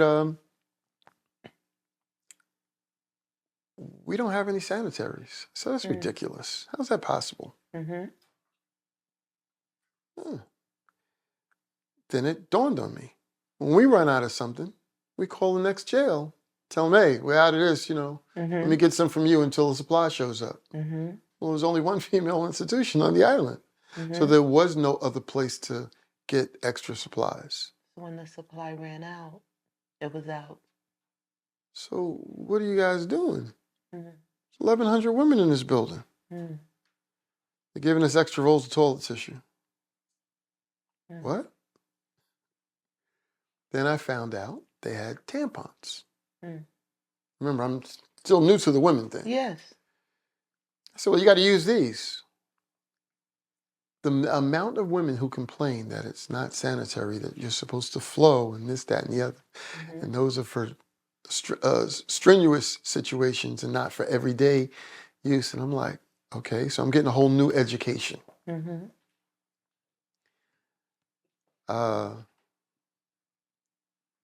A month goes by, and now the complaint is there's no tampons. Because they used them all up. Right. I said, listen, you got sanitaries. Mm-hmm. Another eye-opener for me. Woman says, seriously? I wear boxers. How am I hold a sanitary? Mm. That's a population. Different population. Mm. I was caught off guard. Understandable. And I was like, it makes sense. But then I had to go back to the rules. Mm. According to the rules, boxers are not legal attire in a woman's facility. Mm. At that time. At that time. That changed real fast. Mm-hmm. So as soon as I brought it up as to why that was the answer, they called their lawyer. Mm. Said, this is the answer. Listen, I'm only telling you what the rules say. Mm-hmm. Those rules were immediately changed. Whole nother population of women. And dare I say, now this is just my personal observation, and people can contest if they want, at least 75% of the population in the women's jails is at the very least trisexual. Mm. Try anything. They'll try it. On both sides of the bars. Mm. Very few say, no, I'm not with that, and mean it and stay there. Mm-hmm. The women turn faster than the men. Mm. They're much more compliant and exploratory. Mm. The men have to be broken. If they didn't come like that, they have to be broken to become that. The women, it could be a day or two. Mm. The next thing you know, they got a girlfriend. Mm. Is that for survival, or is it just letting go of inhibitions? I personally believe that, based on our makeup, that in general, women are emotional first, physical second. Yes. So Despite of what some of you may think. Go ahead. men are generally physical first, Mm. emotional second. If you can get to our physicality, then you can get us to emotionally attach. Mm. Women, if you can tap into their emotions, they're much more free with their physicality. Mm. So understanding that dynamic, the women there prey on the women with their emotions. Mm. Because I already know what you need right now. Mm-hmm. They tap in instantly. Mm. And while I may not agree with it, I understand it. Mm. So it's not just survival, but for some, Mm. it became survival. Mm. Very few really had to be forced. Mm. And the ones that said they were forced, still questionable. Mm. They just, think about it. This is the dynamic. You get a woman who cries on her girlfriend's shoulder about her abusive man. Mm. Nobody looks any kind of way about that. Let me stick my head on some man's shoulders talking about, you don't know what she did. He's going, man up. That's the society. That's just Yes. the mindset of the general population. You have more intimate, open conversations about everything. Most men don't. Mm. They're, kind of apprehensive about what they say, who they say it to. So it goes from a simple consolation to a caress Mm. to a culmination. Mm. And God forbid if you came from the era where especially people of color had abstentions to certain physical sexual acts. Mm. Your man won't what? Listen, I'm I'm going to take care of you. Mm-hmm. You will? Mm-hmm. Mm-hmm. Just lay back and let me make you feel good for a moment. Mm-hmm. So you've conquered two aspects in one move. The emotional of I will and he won't. Mm-hmm. And now understanding the physical composition of how to actually please somebody, Mm-hmm. because you know from a personal experience how it turned out. Just like that. Mm.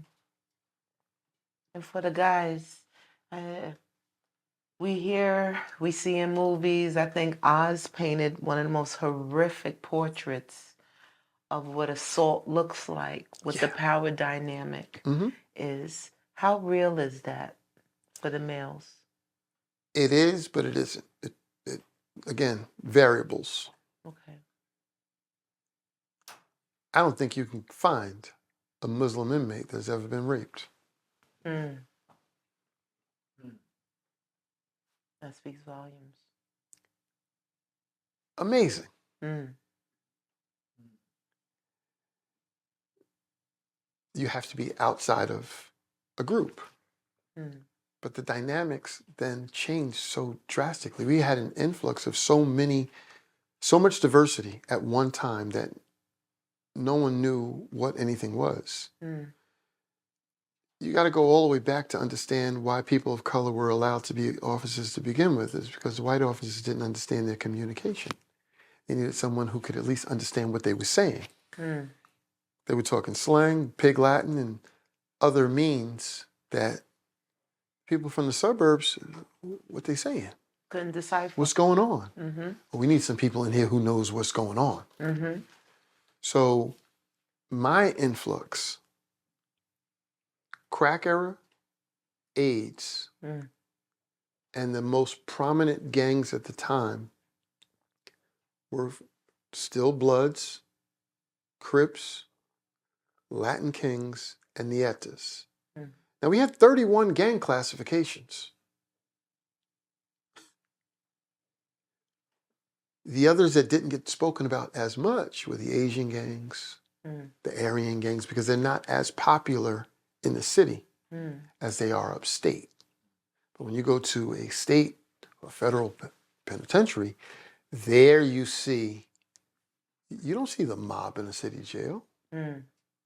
You see them in a federal jail or a state prison. And you see how they run them. They facilitate. When John Gotti got locked up, they stopped doing the construction on Eastern Parkway. That's what took so long for them to finish just those mediums on Eastern Parkway. They said, well, while he's in jail, nothing's going to get done because they own all the cement in New York and New Jersey. So they wouldn't allow any cement to come here.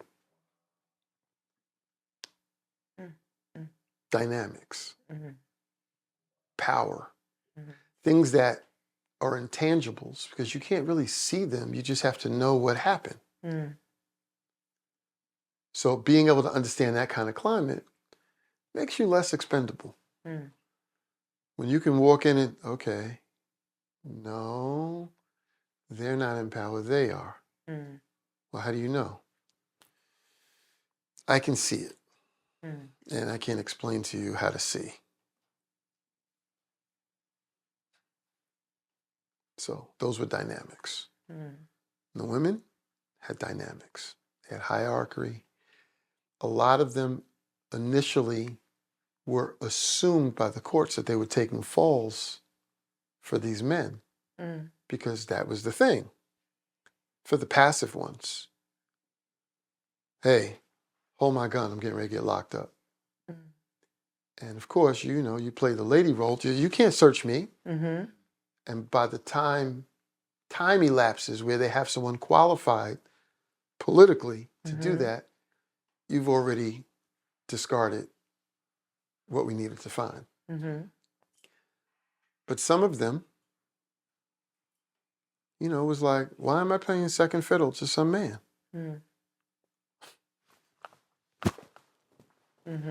And they became those men. Hit like them, cut like them, shoot like them. It's a mentality.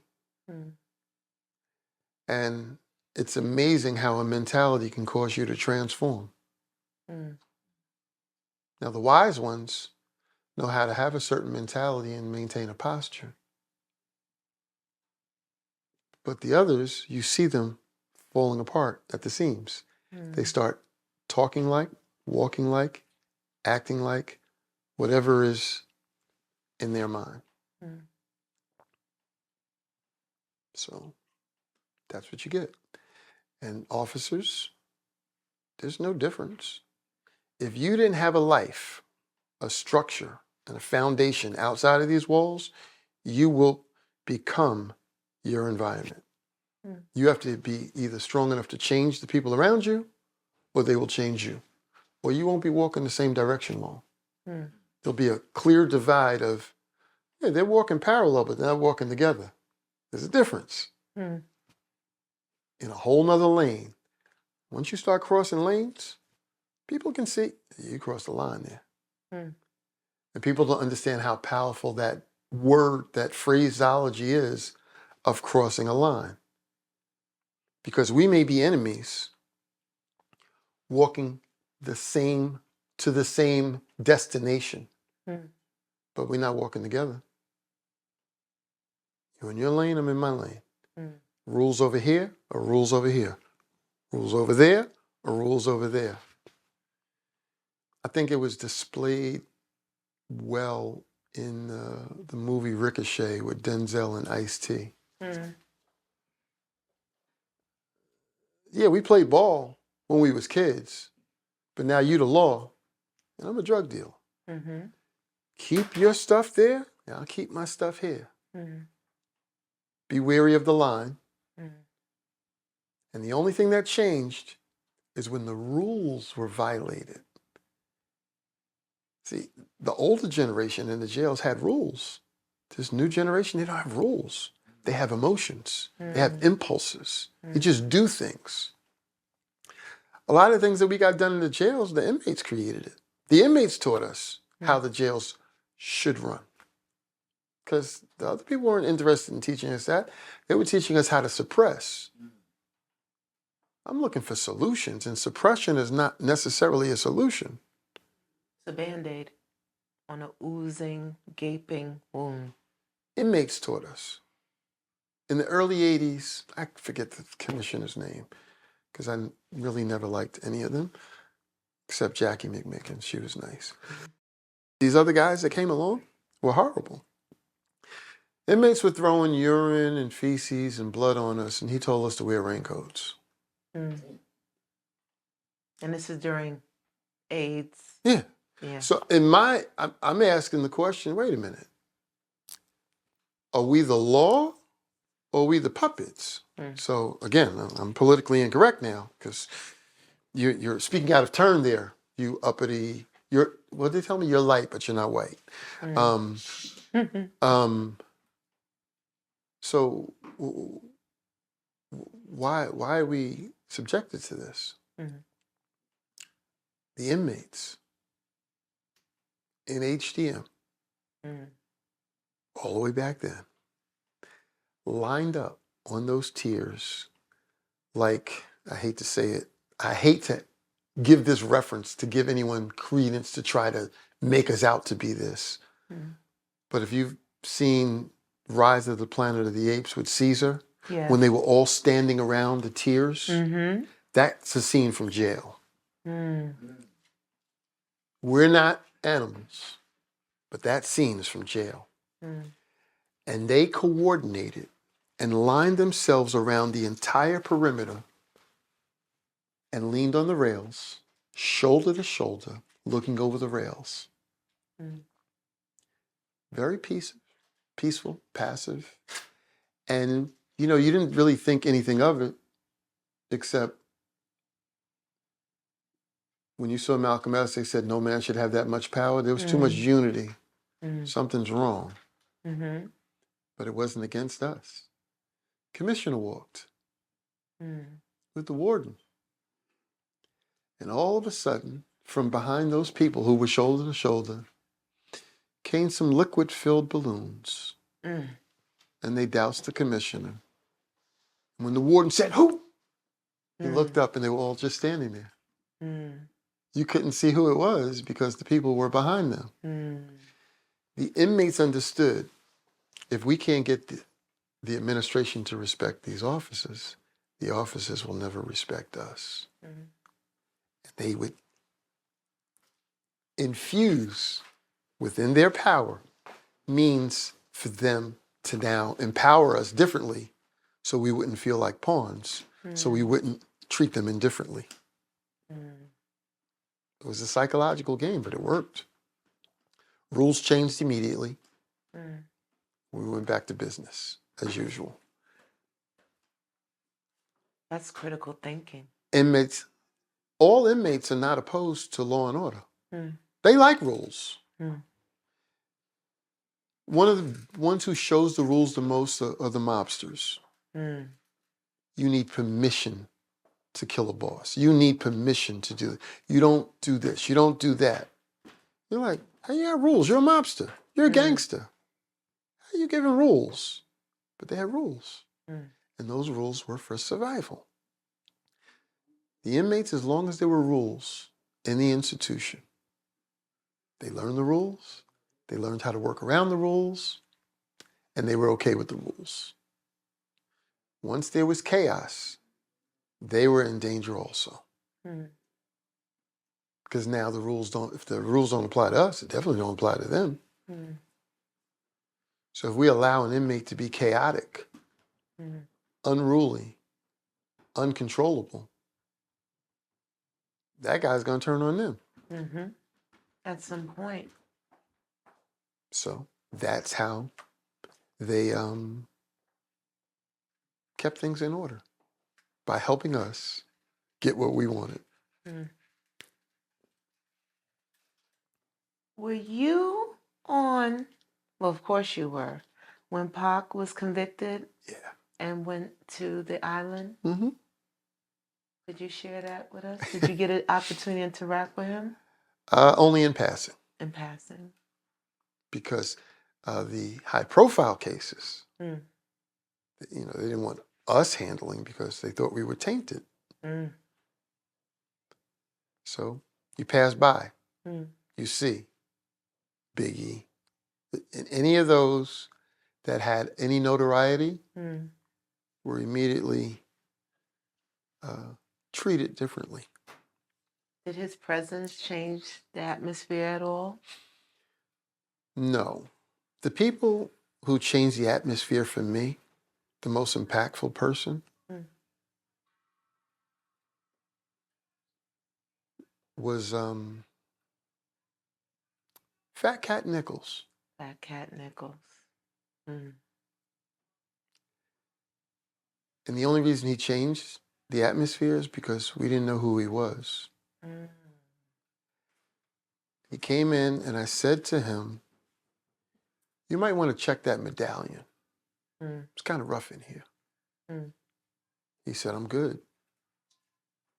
When I saw him 2 days later with that medallion, I went straight to gang intel and said, I don't know who he is, but he's somebody. It's kind of like the epiphany of seeing Frank Lucas in that chinchilla. I don't know who he is, but he's someone. but he's somebody. And then, now that I'm looking, I said, you don't see those bookends? He's got bodyguards. And they're like, what are you talking about?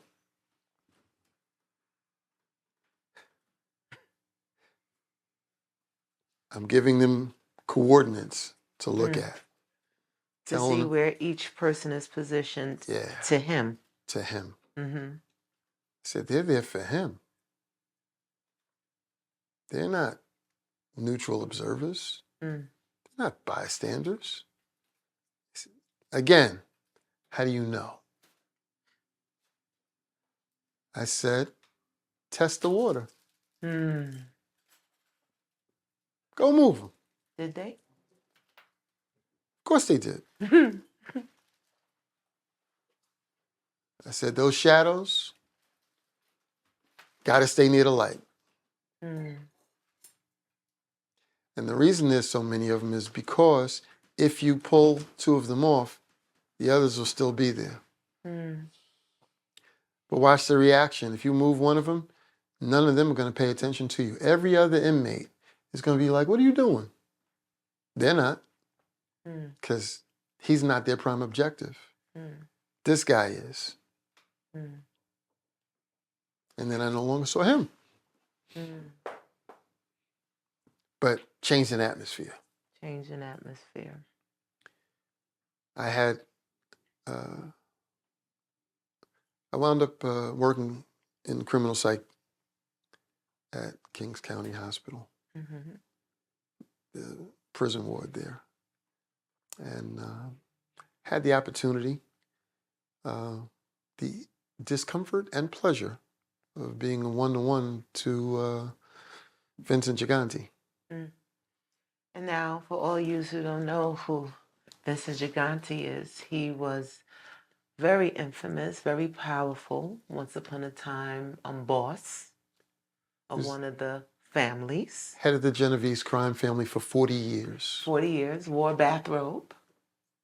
No one knew who he was No one knew who the man was. because he maintained a posture Mm-hmm.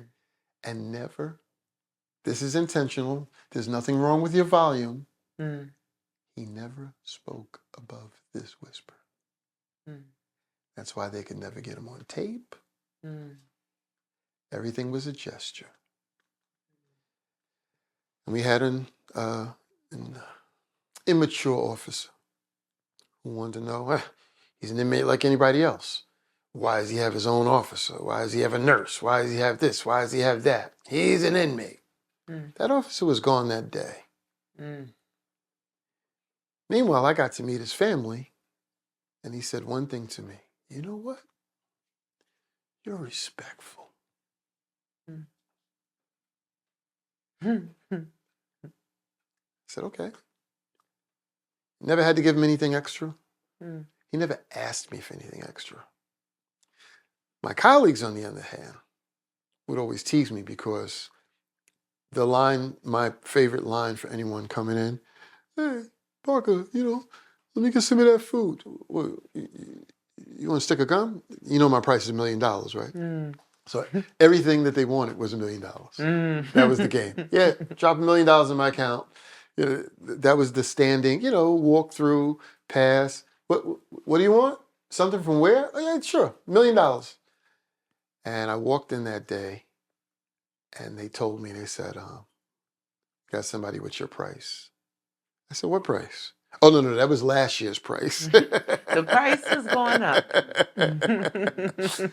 And then when I finally realized who it was, I said, yeah, those deals are off the table. Mm. I'm no longer in business. Mm. So I actually got investigated over that because they thought that I was serious at one point. I'm like, really? Took everything literally. Really? So Really. anyway, of course, because it wasn't true, so everybody said, that's what he says to everybody about everything. Mm-hmm. And he was a gentleman all the way. Mm. His sons were a little edgy. Mm. All three of them came in. At Armani. the same time. Oh, yeah. Mm. They all checked their guns, came to see their father. Mm. And you could see the original old school disdain for the color. Mm. But then you could see the posture change of the brother saying, no, that's the respectful one. Mm. Oh. Okay. Which means there had been a family discussion about They already knew. who you were. Mm-hmm. And I'm thinking, what if I would have done something different? Right. He had his own everything, his own doctor. Mm. His brother is the only one who didn't check a gun. His doctor checked the gun. His brother was a priest. Even the doctor checked the gun. Even the doctor checked the gun. Everybody had guns. Mm. Legal weapons. Mm. How they got them legally is beyond me. But they all had them. But they all had them. And beautiful suits. Mm. Great tailors. Great tailors. Yeah. How does your loved one, one of the biggest nightmares for most of families is when they're in that courtroom and they hear the remand to the custody of DOC. What are 3 things that increase the survival of someone in that position? The family or the inmate? The inmate, the one that's going through those doors. There's variables. Depending on who the officers are that take them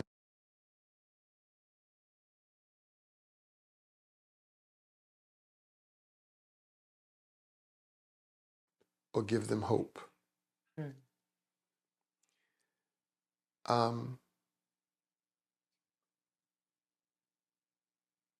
I appreciated working in the psychiatric ward Mm.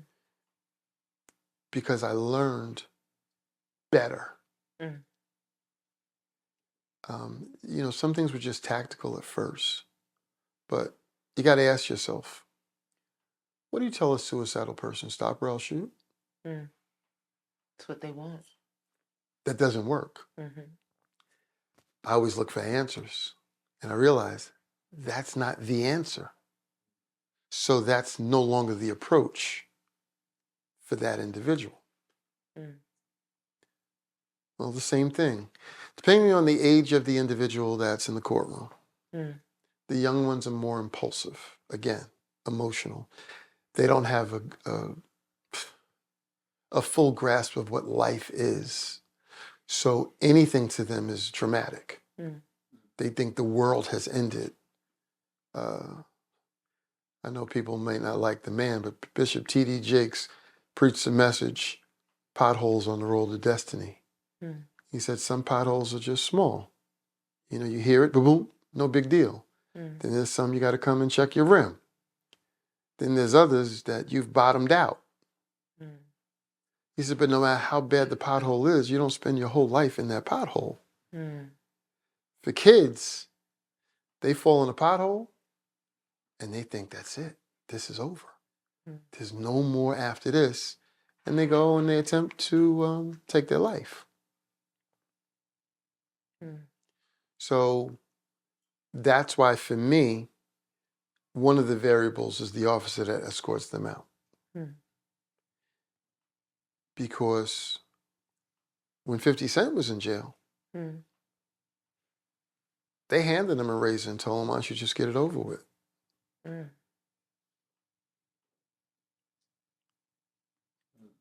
Yeah. And for a moment, he thought about it. Yeah. For long seconds. And those are defining moments in character and in foundation. People without a foundation float further from the tree. Mm. You have nothing to attach you, Mm. nothing to hold you, No anchor. no rationale. You're back to impulsive and subsequently suicidal. Mm. Even if your intent isn't to lose your life, you make moves that put you in that situation. Mm. So it's important that the sentence is not given with venom, Mm.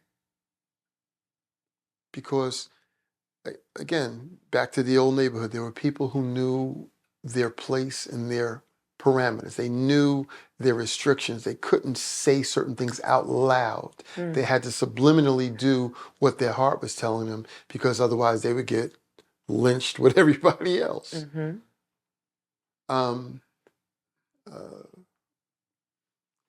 So are officers.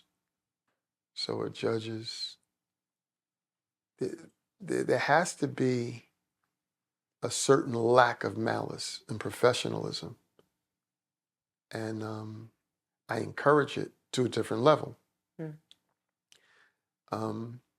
As a direct result, one of the most direct things anyone has ever said to me directly, and I'm emphasizing, and I know I'm repeatedly saying directly, because way back in the 80s, we were in a little tussle in a pen, in a cell area.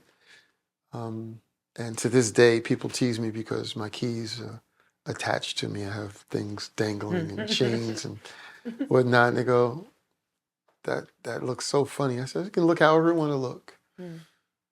You can see it however you want to see it. I remember it saving me. Mm. We came out of the pen. I locked the cell, and an inmate called me over and said, Parker, can I speak to you a moment? And as I turned to the inmate, because the cell door was on this side of the pen. There's a good 50, 60 people in this one cell. It's a huge cell. I'm on this end on a whole 45-degree angle.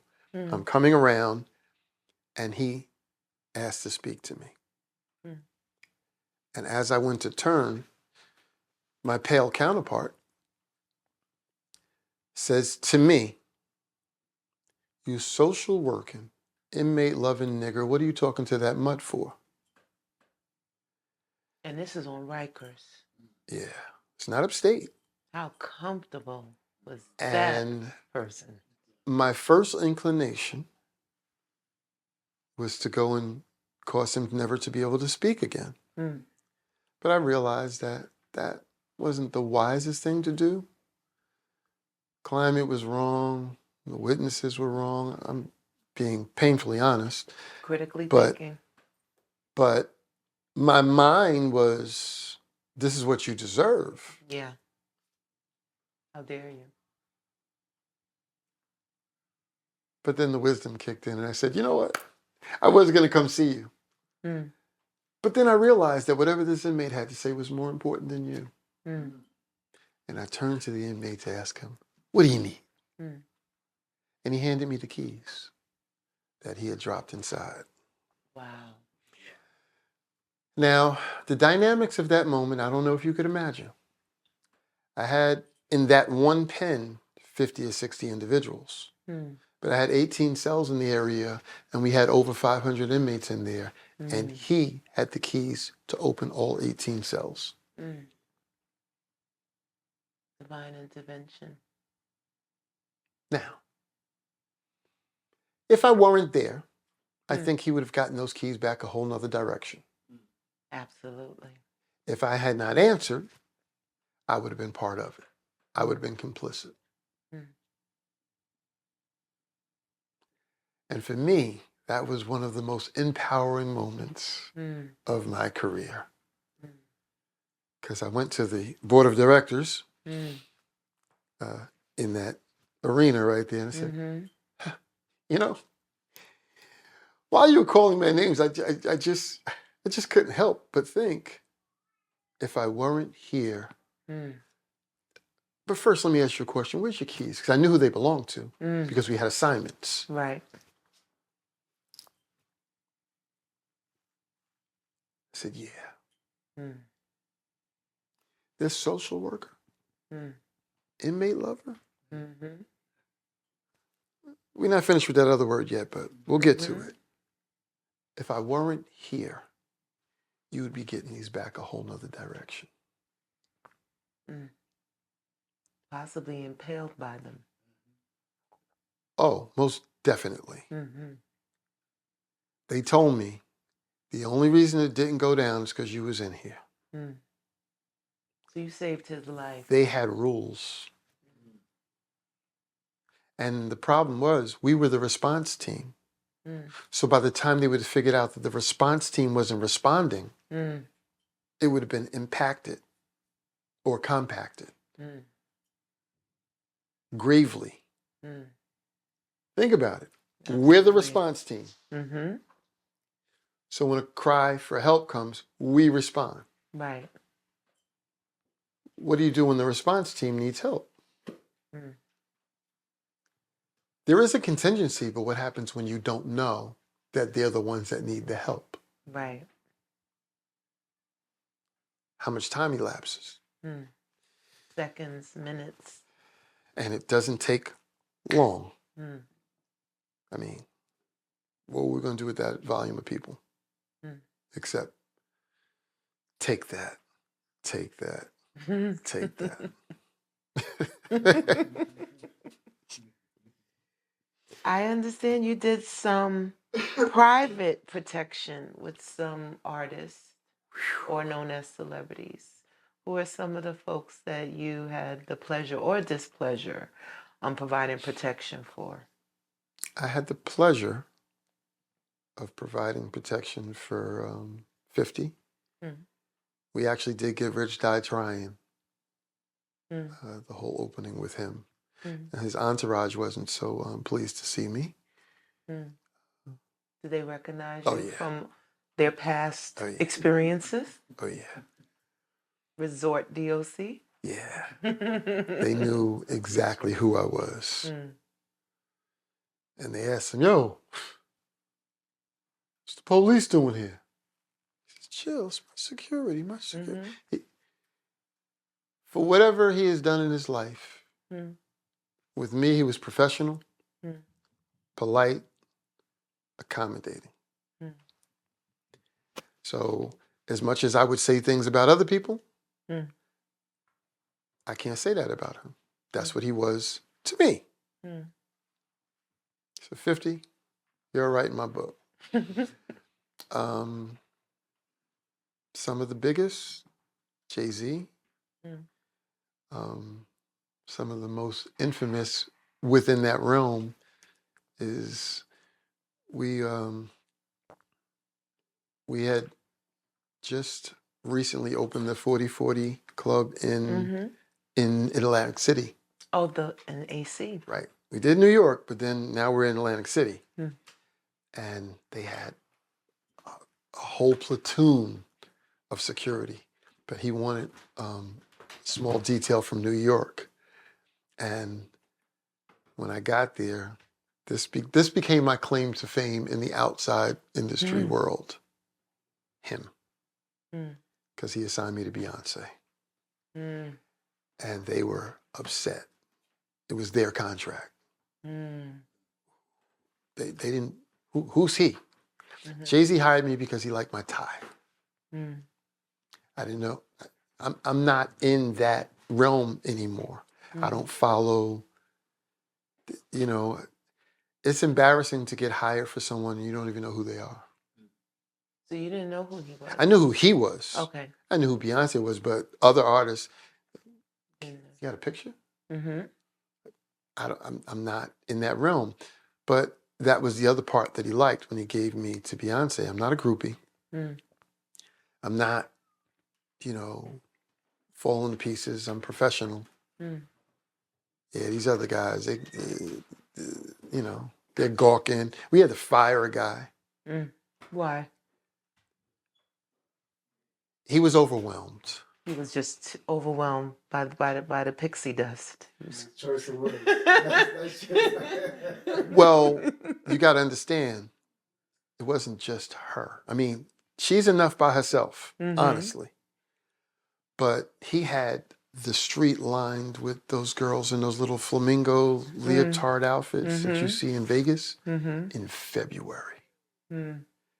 Skin suits in February. The block is lined. Mm. And they got Night of Stars. And, I will talk about this when LT acted up.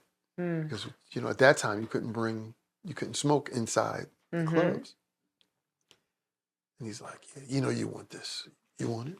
I don't smoke. I'm going to sit it here on the curb for you, so, Just going to sit it down right there? Right. Clown. But it was awesome.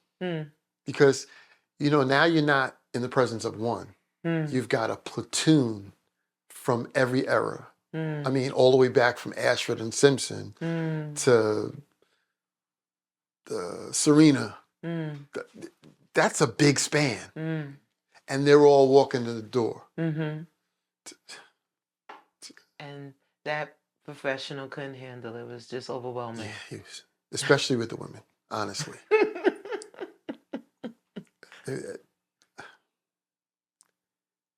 There were some beautiful people there. That's all I can say. But again, you maintain your composure, your position, do what you need to do. The mayor was there, so he had his own entourage. Okay. And the first thing they said to us is, listen, I know some of you guys are from New York. There's too many celebrities in here. We don't want to see any guns popping out. No matter what happens, no shooting in the club. So we had a few physical confrontations. I didn't, because I was with Beyonce. Yeah, you're with the B. I was with the V. And well, you know how long ago that was, before marriage, before babies. Oh, that's before the babies and the Yeah. ring. I mean, when she like young and vibrant, and, Mm. you know, yeah. So I'm on What a was- dance floor Oh. with Beyonce, and so now I'm an instant star because now everybody's taking photos Mm. of her, but what's he doing there? It was our contract. And then they made it worse because they talked about it, Mm. about how he gave it to somebody that wasn't their contract, how they didn't like it. So Mm. it just went from Jersey to Philly to New York. Then I started getting calls from a lot of people. Mm. I think I was with Jim Jones the longest. Mm. Pleasure or displeasure? Because that comes with a lot. Comes with a lot. Different situational environment. Jim Jones, you have to unpackage the entourage. Mm. Jim himself is not a problem. Mm. Because he was never really embedded Mm. in the things that he was exposed to and rapped about. Mm. 50 was embedded. Mm. Jay-Z was embedded. It's a different mentality when you're there and you come out and say, this is now not what I'm doing. I'm doing it differently. Mm. Than if you were just around it and Mm. never really in it. Mm. But his entourage wanted to be in it so much that they just did things. Mm. Dumb things. Mm. And I was with him everywhere. The studios, the events, the office, the gym while he's training for his videos. Mm. And finally it came to a head one night. He walked me into a shootout in the Bronx. Mm. Now, the shootout itself wasn't a deal breaker. Mm. But the events where everybody thought it was, this is Gully, yeah, this is what, no, that's not what, no. We are not in Lethal Weapon. This is not what we're doing here. Like, we're not going to encourage this to happen. And Right. it wasn't at him. Right. It just happened. So we were less involved, but when I got to the door, NYPD is all over the place, and they're like, all right, no guns in the, they look right at, no guns in the club. It's my security. I don't care. No guns inside. Mm. And one of the officers looked and says, wait, I know you. Mm. And with complete disdain and disapproval, he said, you With these guys? work for this guy? And I said, yeah, it's complicated. He says, you? It's whatever. Mm. And I went back to the vehicle because couldn't go inside. Mm-hmm. And I sat there and I had an epiphany. And I said, is this how I want to be portrayed? Mm. And that was my last day. That was your last day. As professional protection. For him. For him in particular. Now, when you get to, I get a call at 11:30 one night. I thought it was a prank call. Mm. Long story short, it was for Joel Osteen. Mm. I'm like, it's 11:30 at night. Mm. Cut it out. Can you be in Manhattan by 7? Wait, who is this? Mm. So now it's starting to unravel that, okay, no, this is really a person that, I know them. Okay, wait, for who? Yeah. Suit, come on. Mm. He said, yeah. He said, I got your number. You ready? Mm. Again, because I needed somebody that could be ready now in a suit. So I tell my son every day is an interview. Every day. Because if they know that you know how to put one on and do the job, you just outrun 80% of the population. You skipped the line. I was 2 hours late first day. Hmm. Wasn't my fault. New York traffic? Worse. 5 o'clock in the morning, they realized whoever had dropped the ball, whoever I was replacing, took his vehicle to Suffolk County, to, what's that airport? MacArthur. MacArthur In the Airport. middle of nowhere. Only thing there is Signature Airlines. 60 miles from Brooklyn. And you're now telling me this. I'm getting ready to leave at 5:30 to go into Manhattan by 7. Plenty of time. Now you're telling me, no, don't come to Manhattan. Go to MacArthur Airport. And you ready for this? Find this vehicle. We're not sure if it's a Suburban or a Yukon. It's either tan or gold. Like what? Unbelievable. But Find it. Find the needle. It's in the parking lot. Fortunately, MacArthur's not really big. No, it's not. So I'm going through the parking lot saying, police are going to stop me any minute. Black guy rolling through the parking lot. Strolling through the parking lot. slow rolling through the parking lot, looking at vehicles. But I was looking for a truck, something light. And there weren't a lot of them out there. I find it. But now you got to make the trek back. Keys are in the gas tank where they sit. He says, all right, there's a parking pass on the dashboard. Take it out. Put it on your car. Put your car in that spot and bring that vehicle here. I said, there's no pass. The guy took the pass. Oh, he was being funny. He took the parking pass. He said, don't worry about it. Leave your car there. We'll work it out later. So I left my car at MacArthur Airport. Rode into the city. I tell him, listen, it's 3 accidents. You know how you can share your route? I said, look at it. I mean, there's no way I'm getting there. I got there at 9 o'clock. But I also went, filled it up with gas. I said, the tank's empty. He said, get gas, we'll reimburse you. I mean, I'm not going to make it there. I know I got to get gas. So whether you reimburse me or not, I got to get gas. They did reimburse me. I got there, and I had on a cap. One of my favorite caps. It's a mathematical equation that says God is greater than any situation. And they were like, no hats outside. No problem.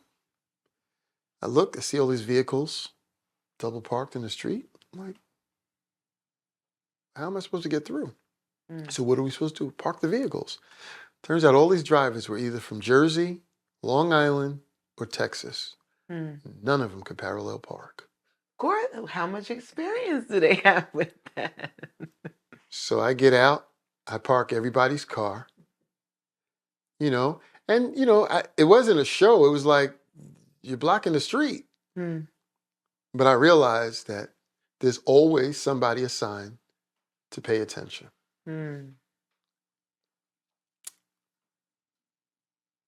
Before the day ended, I said, tomorrow you're Alpha driver.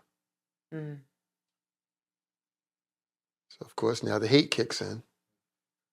Whoa, this is our contract.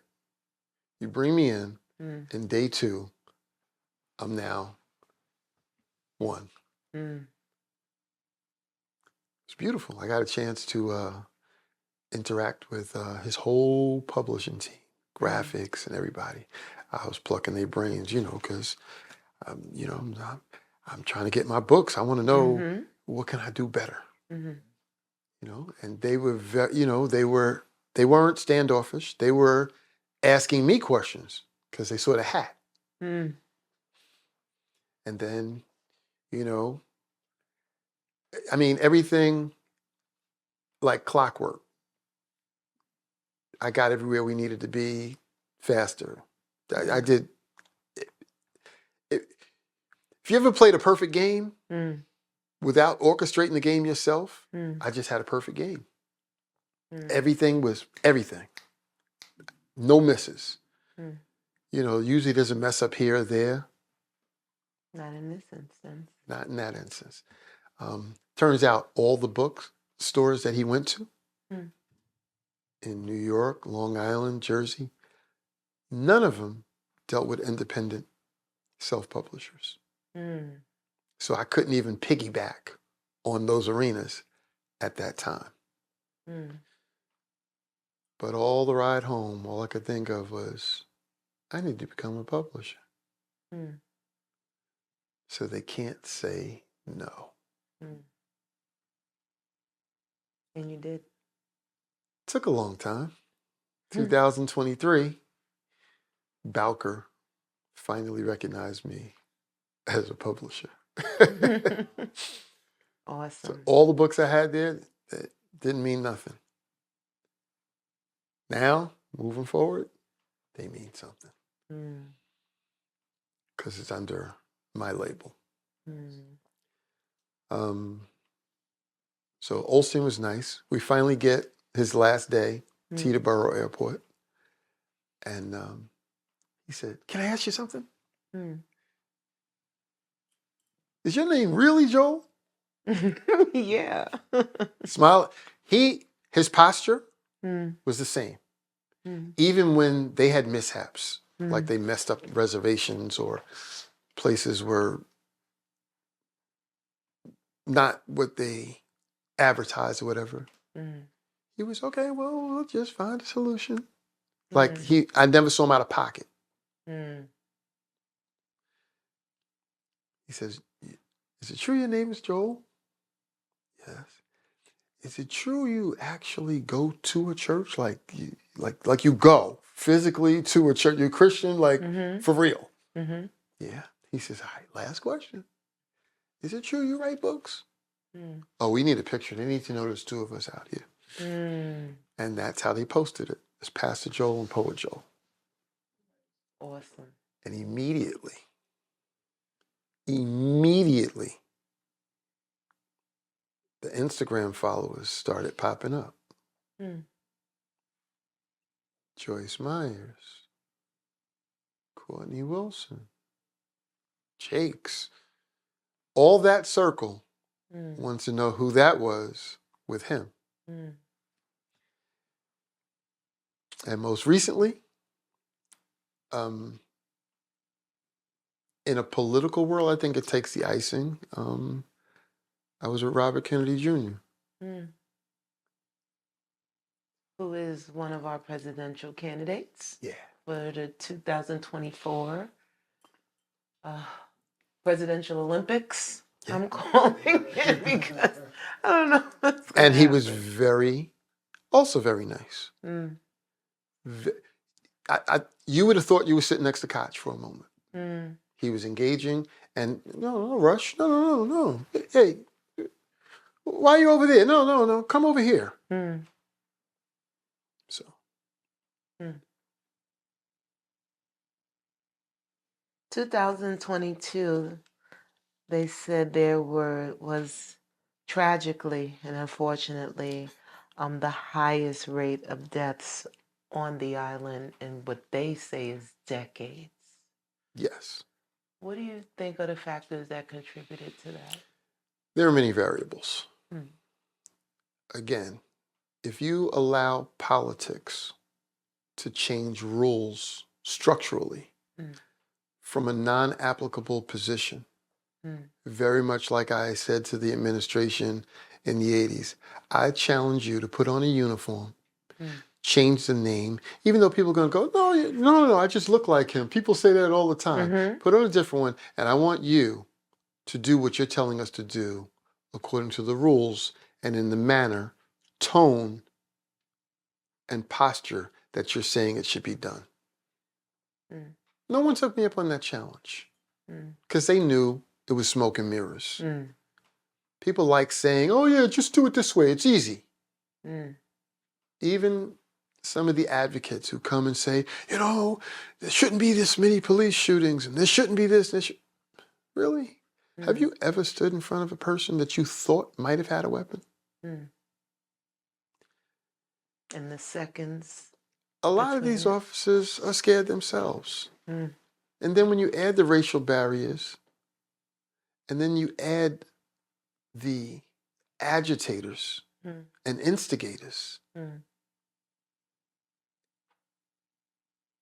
you got this much time to make a decision. Now, for some, it's the venom.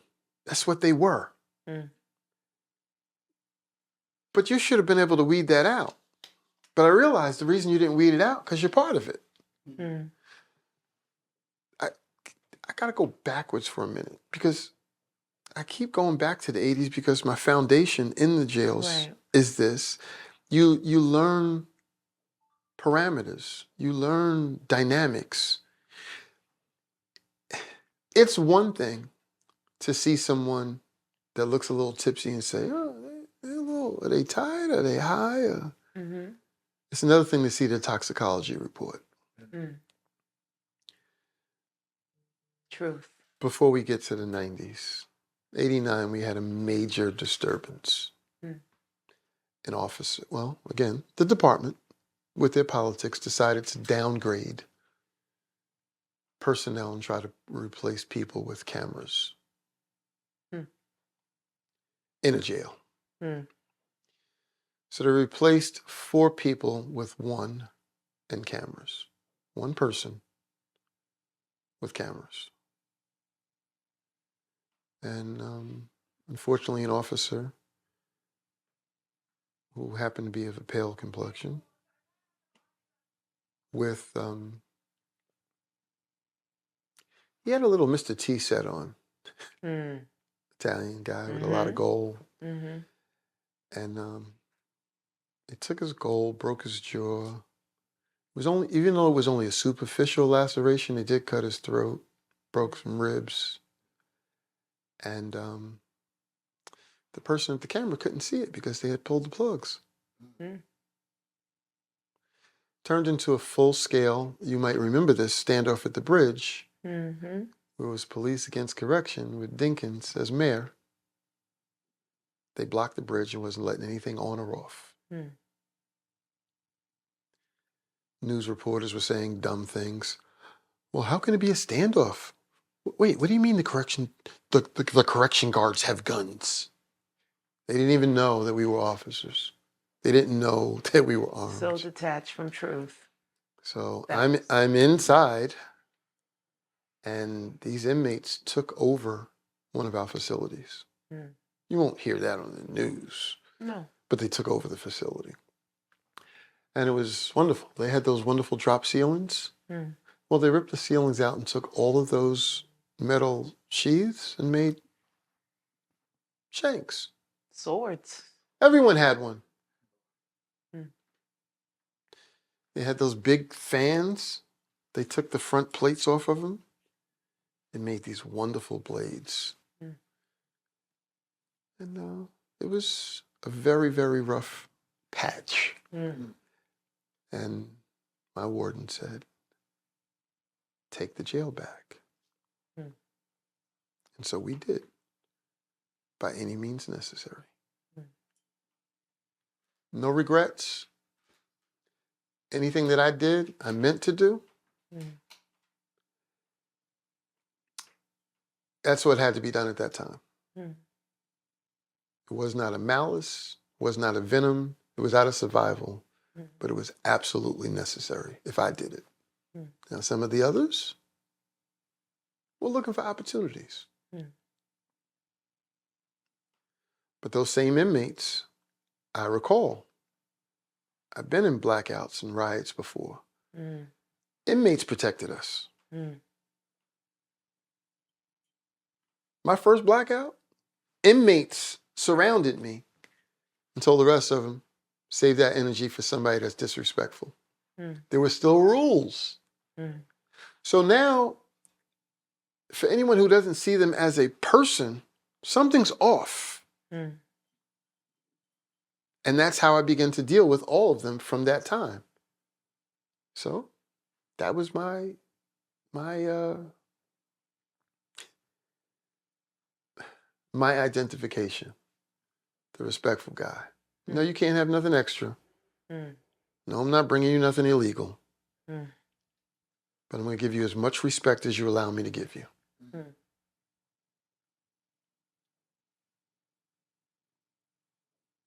And if you choose to be disrespected, know that you created the environment that we are now in. Mm-hmm. So I didn't have as many problems. Even in the midst of all of that, if I came in and said, put it down, they put it down. Mm. Yeah, I'm cuffing you. Yeah, I know. There wasn't an argument. Mm. They were trying to survive too. Mm. So fast forward now, you have people who now are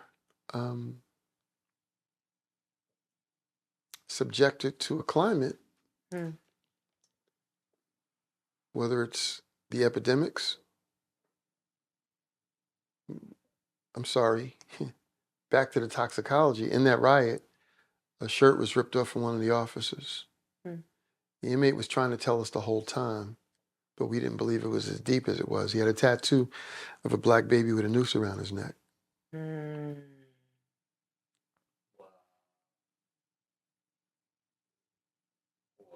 So we know the energy and the intent of all his interactions. Not upstate somewhere. Here in New York City. Here in New York City. Mm. And to this day, I'm still politically incorrect with some of them. Mm. Because, they were friends. Mm. But I'm still the same guy. We didn't carry weapons in jail. I carry one out here. Mm. That part. Yeah, that part. There's many factors that's contributing to 2022's rates of the unaliving. So if you have now no more rules, Rules are gone. what do you have? Chaos and mayhem. So it's less controllable. Mm. And for some, the question is, why bother? Mm. If I'm going to think of a teacher in school who's trying to help a child and their parent is saying, don't tell my child to go read, Mm. how do you help that child? Mm. How? Without now going through hoops to get ACS involved, to now get the parent removed. And now you've completely, possibly messed the child up even more because the only structure they know is gone. And even though it wasn't the best, it was the one they knew. Mm. And now they're angry at you because you took them away and they don't even realize that that was a problem. Mm. Well, the inmates are the same way. Mm. I'm trying to help you. Mm. Don't help me. If you want out of that gang, we can get you out. I'm good. Mm. Nah, if I go, my family's in danger. If you stay, your family's in danger. Mm.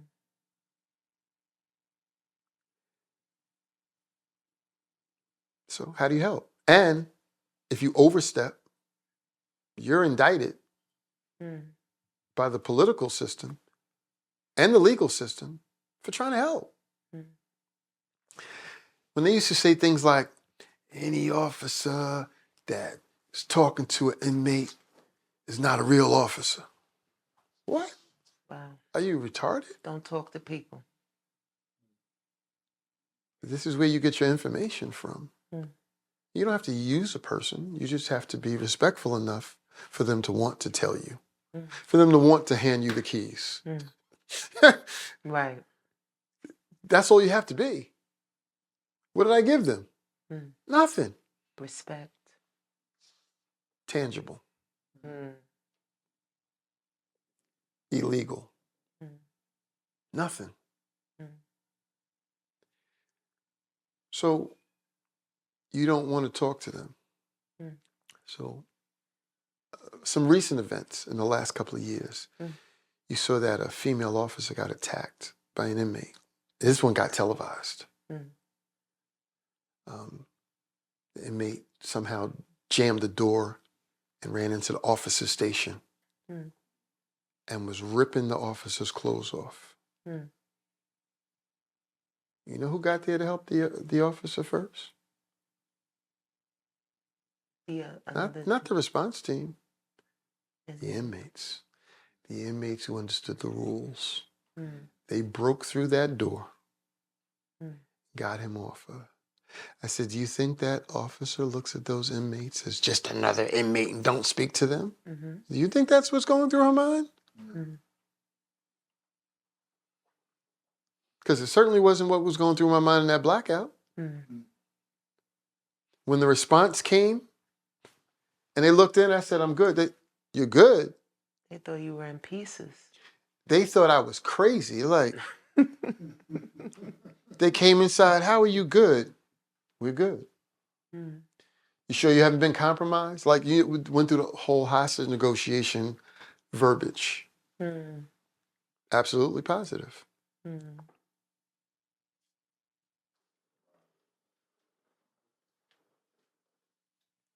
Go take care of somebody who needs help. I'm good. I'm okay.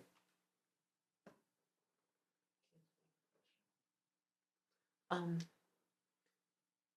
9/11, I think, changed New York, the world, forever. I understand that you were one of the bravest, the selflessness, and was actually there helping recover some of the casualties. Did you share that? 9/11 was one of the greatest days, weeks, months of my career. Mm. Hands down. Of everything I had been through. A lot of people are not going to be able to handle this one. 9/11 itself. 9/11 itself, the day of, I was the control room captain in command on Rikers Island. Mm-hmm. And there's no way around this. People can believe or think whatever they want to think, but the people who were there with me, God allowed me to hear it before it happened.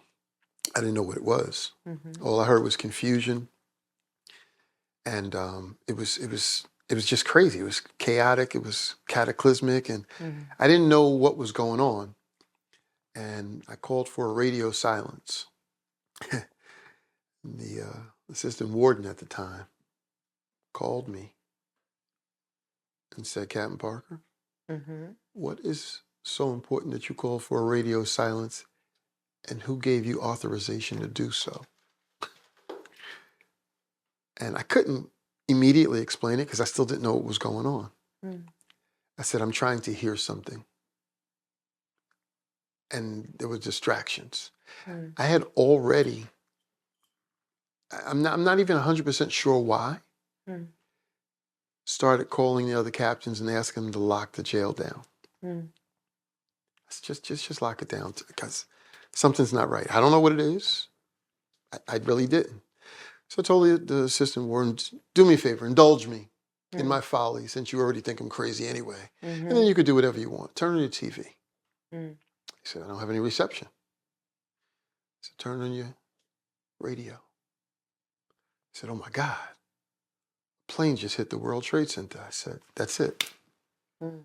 I know, it made sense. It made sense. It was sounds that I had never heard before. But now I understand the sound that I was hearing. I heard the sound. Mm. And they were like, what are you talking about? I said, come on in here. When I came in, I had the bomb plans, evacuation plans, everything laid out on the desk. Mm-hmm. And now I'm setting up a command center. Like you see on TV with all the people Mm-hmm. in the room. Everybody's got an assignment. And you're like, what is going on in here? What are these? And I realized, wow, you got promoted. And you never saw any of this. You have in my mind, I'm not verbalizing this, but I'm Mhm. thinking,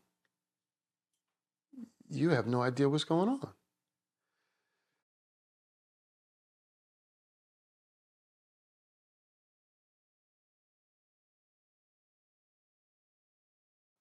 We have a little bat phone, Mm. no dial. It's Mm. a direct line. Just a direct line. You pick it up, it rings that in. It rings, you pick it up. Mhm. It's one that's it, Mhm. on a low frequency line. And they looked. I said, you're the highest ranking officer in the room. You want to answer that? They were like, what is that? I said, Wait, so yeah, they didn't know about they didn't they even didn't know know what about that the was. phone, They saw it. but they had no idea what Had it, no idea what it what the was. ring means. Yeah. Mm. They picked it up. Said, we're in red alert. Mm. Follow protocol. And they looked at me and said, how did you know? I said, I heard it. Now I'm in a room, no TV, Mm. no radio. Mm. I said, but it's much more quiet in your office. But I need all these people. Mm. And I set up. Then the chiefs came through. And one of the most amazing things for me, we have this cute little thing called a radial log. Okay. A radial log lists everybody's name in the department in alphabetical order. Okay. And then there's a whole Excel sheet with every category of training and qualification that you could imagine. Mm. If you speak sign language, there's a column there for you. Mhm. Your skill set on display. And they went through the radial log and said, we were following his command today. If you could have seen the bosses and the haters in the room go, him? Mm. And I was like, oh no. Mm. All of these? Oh no. You're not dropping this weight on me. They said, no, it comes with the experience. Mhm. You don't have a choice. And I spent the rest of the day praying with people. Mm. It was a beautiful day Mm. because now I have autonomy. Mm. 2 officers in particular, I scared myself. God allowed me to say something, and it's scary when you don't know. Mm. But I said it so fast, and then all I could think was, oh, I hope I'm right. Mm. I hope that was him, you know. One officer was in pieces because her son was over in the Middle East. He said, if they're doing that here, imagine what they're doing to him there. Mm. And I'm like, so I gave her the consolation.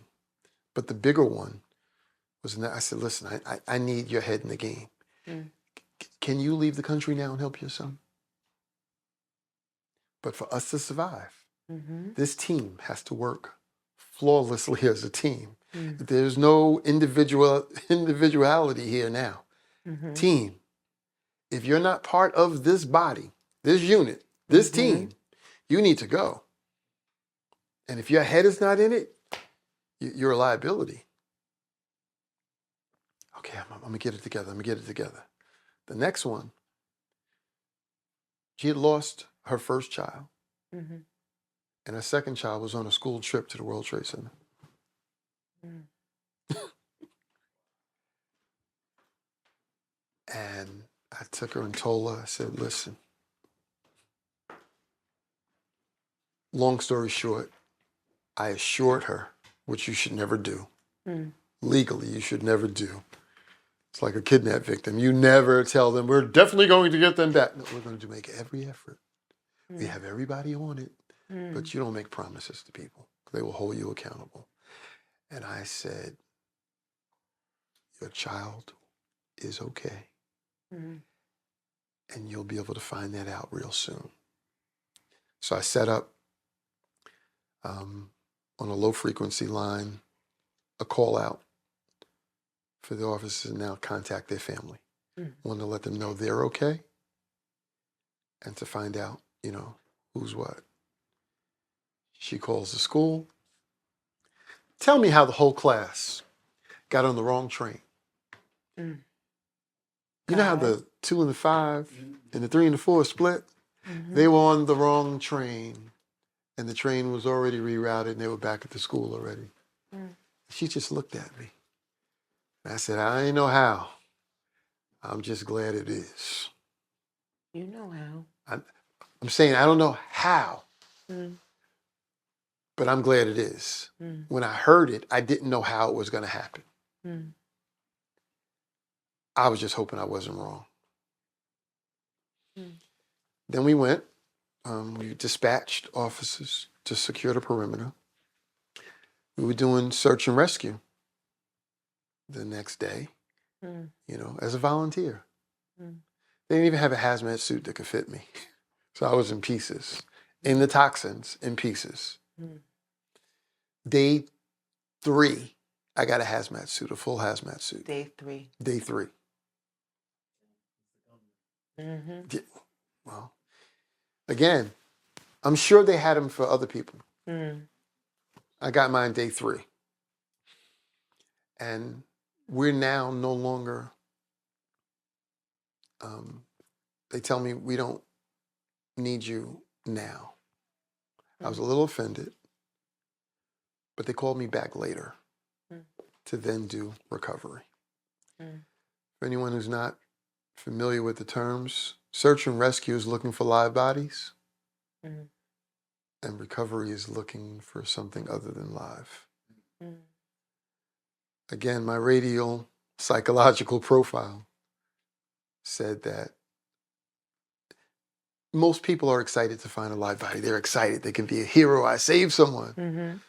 Not many people are excited to find something that's not breathing. Mm. And so it was tough. Mm. That, I thought, was probably the toughest days. Because now you're finding everything. Mm. For anyone that's ever been in a war, Mm. you hear someone talk about the war and the trauma that they have from it, from the things they've seen, it was a war scene. Mm. Pieces. The worst one for me, because I have a Scarface syndrome, Mm. is we found a woman, she was decapitated. Mm. And okay, until we turned her over, she had a baby. Mm. She was trying to protect the baby. And the baby died of smoke inhalation. So the baby was whole. Baby was whole in her arms. Mm. She's decapitated. That one,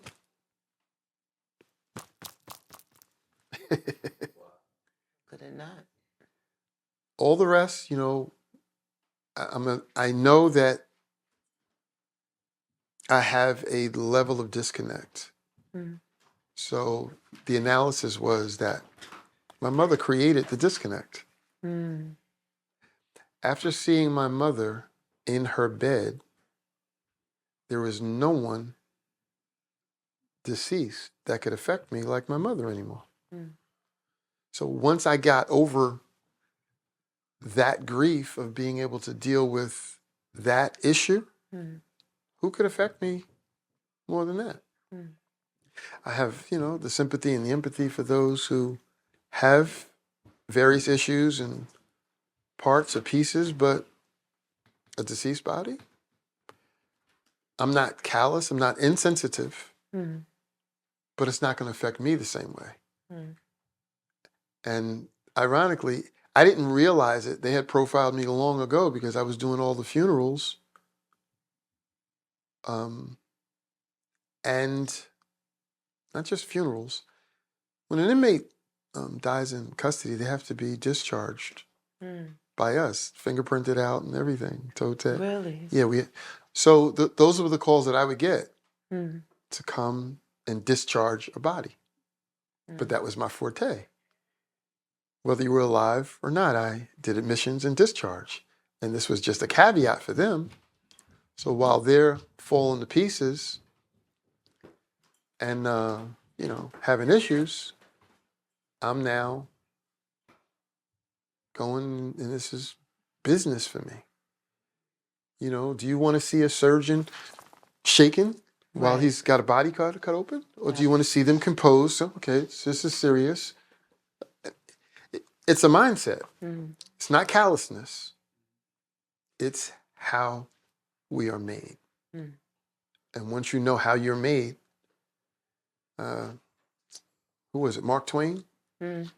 that said, two of the most important days of your life are the day you're born and the day you find out why. Yeah.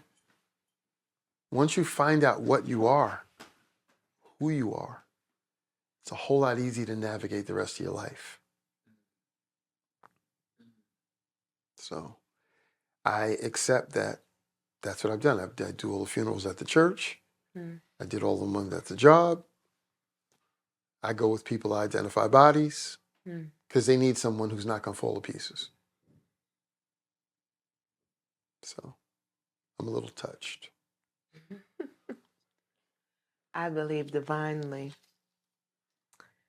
I know you served, and I'm so grateful you were one of the men who stood alongside my husband at our wedding.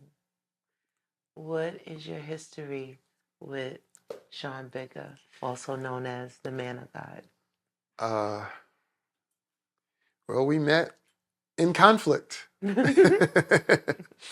Those usually form the strongest alliances. At the place that I called McDonald's. It was That must be on the east side of Harlem. It was a McDonald's on 125th and Lexington Avenue. Oh, Macedonia. And our task was to secure that location, but that location is a hub. You literally have on that hub, on one corner, Bloods, on one corner, Latin Kings, on one corner, heroin, another, pills. The dynamics were crazy. You had clinics, methadone clinics, 3 within a 2-block radius. You had social services, a 1-block radius, motor vehicles next door, an alternative school attached to it, a pharmacy right across the street, a supermarket across the street where they closed their bathroom because someone OD'd in that bathroom at least once a month. Those were the dynamics. And the bus stop to pick off and drop off from Randall's all the Island. wonderful characters from Randall's Island, Ward's Island. Yeah. So all of that. Right on that corner, plus 456 train.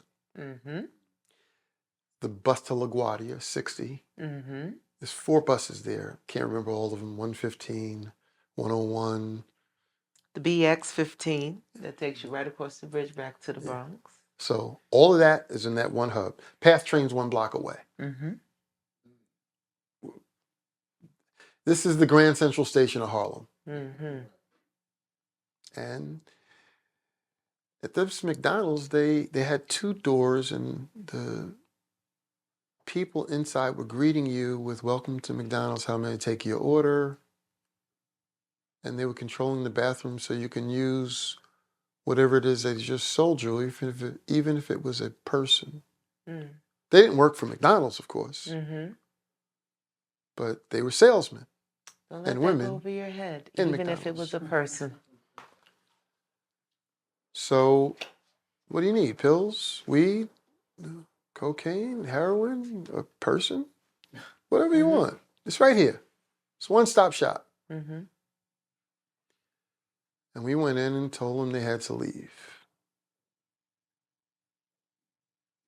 And yeah, I remember as the owner, as we were telling him for control that we need to add an additional security, and he asked, "You think that the other security could hold the door before you guys throw them through?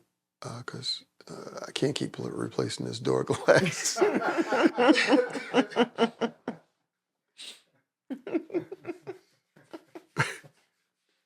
Just do me a favor. Yeah. Someone open the door. Yeah. So, you know, Murphy going through the glass. yeah. Yeah. So it became, you know, we finally controlled the arena where we could have one person up there. I mean, we were averaging a couple of felonies a week and giving them to whoever the nicest officers were. You want it? Come get it. Because what are we going to do with it? We're not active. There's no brownie points for us. You just got to go. No more loitering. So that's basically where we met. And then from there was one security realm to the next, one security realm to the next, one security realm to the next. And then we'd have a side conversation. He's like, "Wait, you believe in God?" And then that became a whole nother aspect of our relationship. But McDonald's was the pivotal point.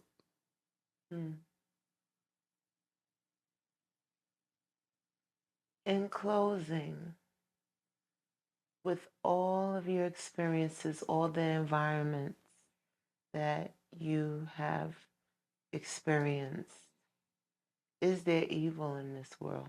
Absolutely. What most people don't understand, it is a spiritual war. And unfortunately, most of the people are volunteering to be pawns in it.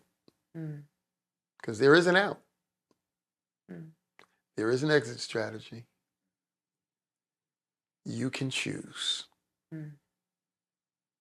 Most people choose what's popular, what's convenient, what's pleasurable, as opposed to what's right.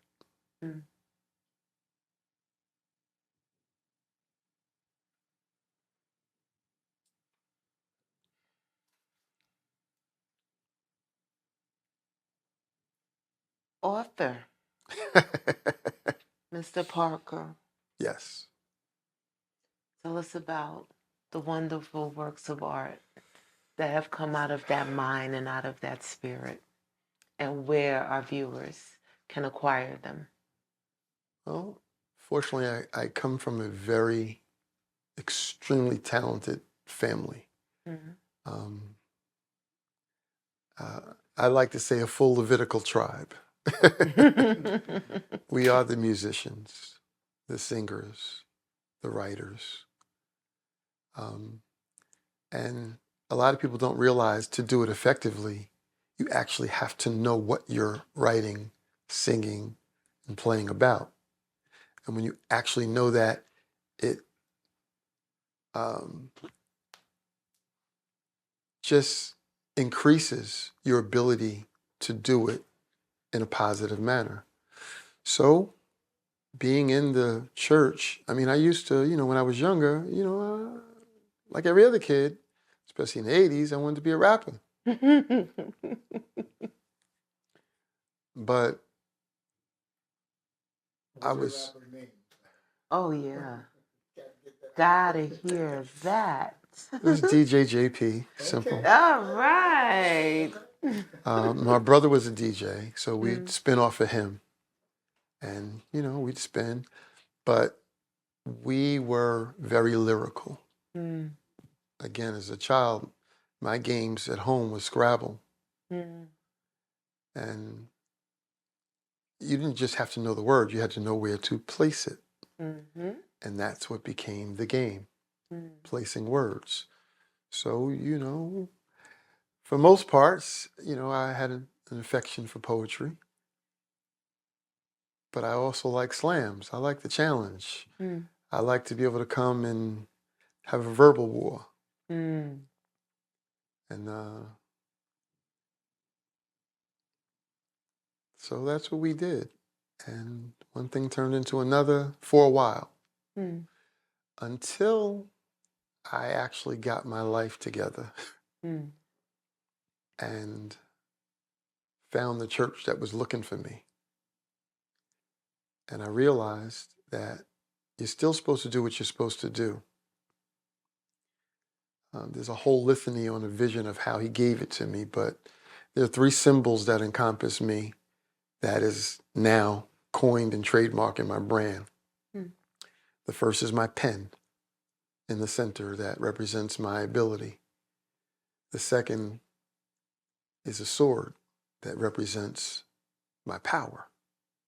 And the third is a scepter, which represents my authority. Mm. And all 3 were given to me very much like the sword and the stone in the fables, Mm-hmm. that only one can pull that sword out. Well, you might have the ability to pull the pen out, and you might have the authority to pull the scepter out, and you might have the strength to pull the sword out. But in order to pull all 3 out, you got to be me. Mm. It's not heady. I'm telling you what he told me I am. And if anybody tries to tell you that you're not who you are, that was the deception from the beginning. If Eve would not have listened to, you'll be like the Most High, you already were. The deception is to tell you what you're not. So you now strive to become something else instead of what you already are. Mm. So I embraced what I was. And the first time that it actually came to light, like big, I was always writing, for fun, for little things, events, or whatever. But someone submitted a piece of my work to the international poets. Well, at the time, it was only the national poets. And I went there to glean, to see what it was about. No real aspirations. And I went to, I wound up in this competition. They submitted me and everything. And before you submit your final piece, you have to hand it in writing, and it has to meet their time frame and their size. It has to be able to fit in their parameters. And I saw all these kufis and yarmulkes and dashikis and said, they don't want to hear this. I'm writing about Christian stuff now. And I wrote a piece called Living a Lie, right there. And I was like, this is it. This is hot. And as I went to put it in, I heard, that's not what got you here. I don't know what you're changing up now for. So I went back to my original piece, which is called Calvary. And I reluctantly submitted it. And I did the piece. And, for each segment, you had to make it out of the room, because you were judged by your peers and those that had registered. They had judges, but they had arbitrary people who were at this event who weren't related that were judging you based on everything. And I made it out of the rooms, and I was a little surprised, honestly. I was like, I didn't think they wanted to hear this. But while I was on stage in that final, he allowed me to see something that you normally can't see from a stage. I saw heads drop in the audience, like, oh, this guy. And I'm like, at first I'm thinking maybe it's just my imagination, but as I looked, that's what I saw. That night at the ball, when they were announcing these winners, and I saw my name on the ceiling, That was it. I knew for sure two things. When I reluctantly passed the test, don't switch up. And that for sure, this is what I was supposed to do. That day I competed against 30 countries and came home with a check for a piece called Calvary. My late bishop told me, I didn't believe him, when he first said it. You have this gifting, you should utilize it. You should do this, you should do it. He was an old man. He didn't have the technology and those things, but he had the words to say, go forward in this. And I was angry with myself because, I procrastinated. I kept waiting for other people to do this, do that, and put this together and put that together. And he died, never seeing me release this first book. And I was angry with myself. I said, that's not going to happen again. First book was called Poetically Correct, From Ground to Glory.